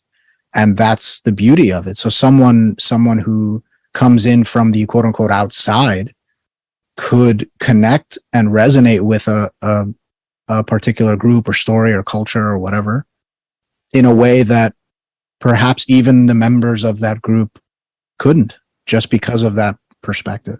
But also, and this is the most curious thing, is it's a limiting principle for members of that group in general, right? It means that, I, as a Spanish speaking Dominican American person, can only tell certain kinds of stories from one kind of perspective. I'm trapped into my demographic group, and I can only really tell stories about this demographic group or within this demographic group. So it's limiting me as an artist as well. And a lot of the criticism came from documentary filmmakers and other artists. And so it seems to me that, you would want the playing field to be as wide and as open as possible so that you can express yourself and have as much freedom to be creative. So they're kind of hobbling themselves. I don't know if they realize that. Yeah, is this, we hear canceled, and sometimes this gets very simplistic. You may say something I don't like, therefore I don't want you to say it. Right. What I'm hearing is that it's a little more complicated than that. And if we put more thought into it, we judge products or documentaries or films based on the merit and content, whether we like it or don't like it or agree with it or disagree with it. Mm-hmm. But the consequence of trying to restrict free speech is that you don't get to consider other perspectives and ideas. Yeah, right. As Frederick Douglass said, to limit free speech is a double wrong. It not only prevents the speaker from saying whatever they have on their mind, but it also prevents others from hearing what that speaker has to say. And those two things are very valuable. Regardless of how terrible the idea might be, it is the right of everyone to hear it and make up their own mind. We're visiting with Angel Eduardo from the Foundation Against Intolerance and Racism, or FAIR. We've got a couple minutes left here. So what's the better solution? Somebody is, whether they're offended or skeptical, you're coming into my world to try to tell my story, which is essentially what we're looking at with this particular documentary. Then what's the better way to handle a situation like that? I mean, what should the people who are upset, what should they have done if they don't like the project? Oh, they can criticize it all they want. They can point out what the flaws are. They can do so in good faith. And it, by no means is it a perfect film. I'm sure, I'm sure I'm not a documentary filmmaker, but I'm sure there are plenty of things that could be improved upon. That's the case with all art. So yeah, I would encourage people to speak their mind about it. If they're truly offended by the film, they should say so. But the thing that I think is crossing the line is consciously making it so that others can't have that opportunity for themselves. One person or one small group of people is deciding this is terrible and no one should see it. And then there we go. Now others can't make up their own mind. Right now, the film can't be seen by other people.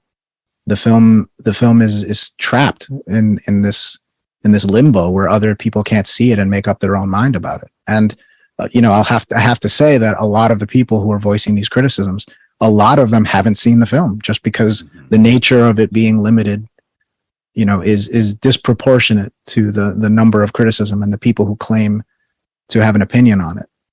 It's not possible that all these people have seen the film unless they live in New Zealand or recently Zurich, if they saw it at Sundance in January, right? Those are the only real places where you could have seen it. Angel, where do we learn more about FAIR? Since we're just about out of time, but if somebody wants to connect and find out more about what your all's approach to dealing with these racial divides, how do we find you? Sure, we're at fairforall.org, and we are a nonprofit, nonpartisan organization. We're dedicated to advancing civil rights and liberties for all Americans. That includes the arts. and promoting a common culture based on fairness, understanding, and humanity. Fairforall.org. That's where and including free speech. Free speech, absolutely. Yes. It is the value that preserves all others. All right, Angel, thank you so much. Thank you. Once again, the film is called Jihad Rehab, and normally I could say you can see it on Netflix, you can see it on Hulu, you can see it on, but you can't. At this point, the pressures of the canceling it make it so you can't really see it anywhere. I don't know if it's something that we would like, or I would like, or you would like at all. The point being made is because of the objection to the race of the filmmaker, right now, very few people are going to be able to see it and make up their own mind. All right, 314-912-1019. This is 1019 and 94.1 News Talk STL. Cancellation gone wild again, friends. Watch us on our live stream using Rumble, Facebook, and Twitter. You're listening to Mike Ferguson in the morning. Made in St. Louis for St. Louis.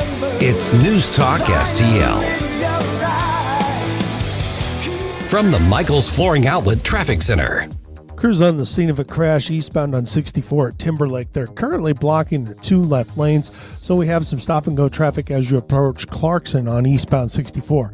North 270 still has some busy pockets, but it's mainly just approaching Doherty Ferry through Manchester now. 64 West is still busy at Clayton Skinker. 64 eastbound just busy 170 into Big Bend. 70 eastbound is slowly unwinding approaching Lake St. Louis. We had trouble there all morning long. I'm Joe Sonderman. This report sponsored by Compassion International from the News Talk STL Traffic Center.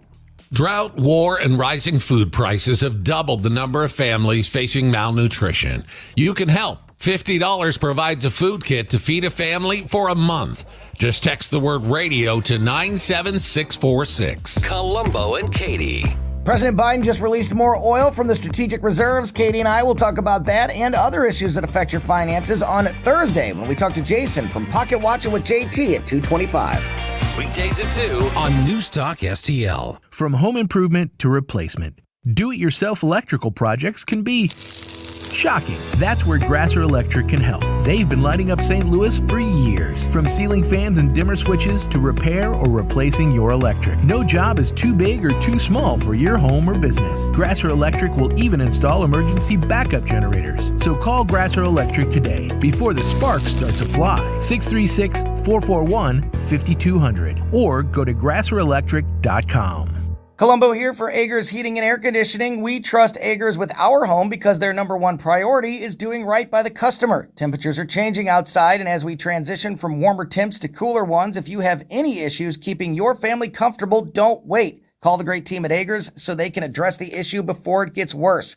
Because whether it's repairs or replacement, Agers is there with the clarity and attention to detail your home deserves. Contact Agers now at 636-242-6515 or through their website, callagers.com. Life insurance is one of those things that just about everybody needs, but few people actually have. Hey, if you die unexpectedly without life insurance, guess what? You'll leave your family with even a bigger mess. Life insurance will help replace your family's income. It'll help cover burial expenses. Life insurance can even help pay off debt like credit cards and medical bills. Life insurance can even pay for college. And if you own a business and you die, life insurance can help your business from collapsing. It can even help cover estate taxes. Life insurance has never been more affordable and needed. Plus, you can always shop around even if you have a plan and save some money. So call the Life Insurance Quote Line right now for free pricing information. 800-979-3060. 800-979-3060.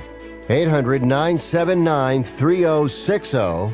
That's 800-979-3060. St. Louis's new choice for conservative talk. What citizen wouldn't want to make America great again? Live and local. And their leadership has been substandard. I think the word substandard is immensely polite. This is News Talk STL.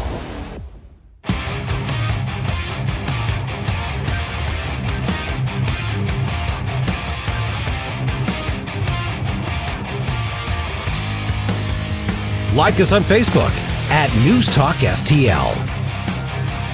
Get up.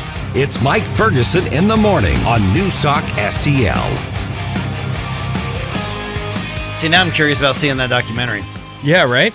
Yeah. And my understanding is that the conservatives aren't going to be really wild about how some of these detainees are portrayed. Others, there's some anger about. For instance, I had that particular interview I posted on my AVP radio show Twitter account, and some self-declared human rights lawyer says it's not about the race; it's about the impact on the subjects.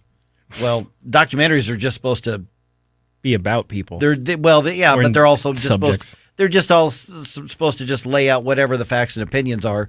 A documentary, if there's an impact, then it is based on what? I mean, opinions and facts and whatever. But you don't start a project and say, well, if I tell a story, what could be the impact of that? So maybe I better not tell the story. Nobody asked this question about people who are in the public eye.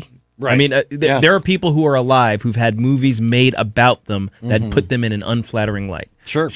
Should the makers of those films be canceled for having done so, absent of permission? I watched a documentary. The big voice you hear here is a guy named Jim Modglin, and he told me about a documentary that has to do with a lot of the music that I like to listen to and everything, and it was about the business end of it. And that documentary, I'm telling you, made Billy Joel look like a complete and utter jerk. I mean, just like somebody you would not want to do business with at all. Well, I'm sure he didn't consent to that. Sure. That's what the opinions were of the people around him. And in this case right here, we're talking about terrorism suspects. And I'm careful to say suspects. These were detainees in Guantanamo Bay who were held for a long time, whether they were terrorist or not terrorist.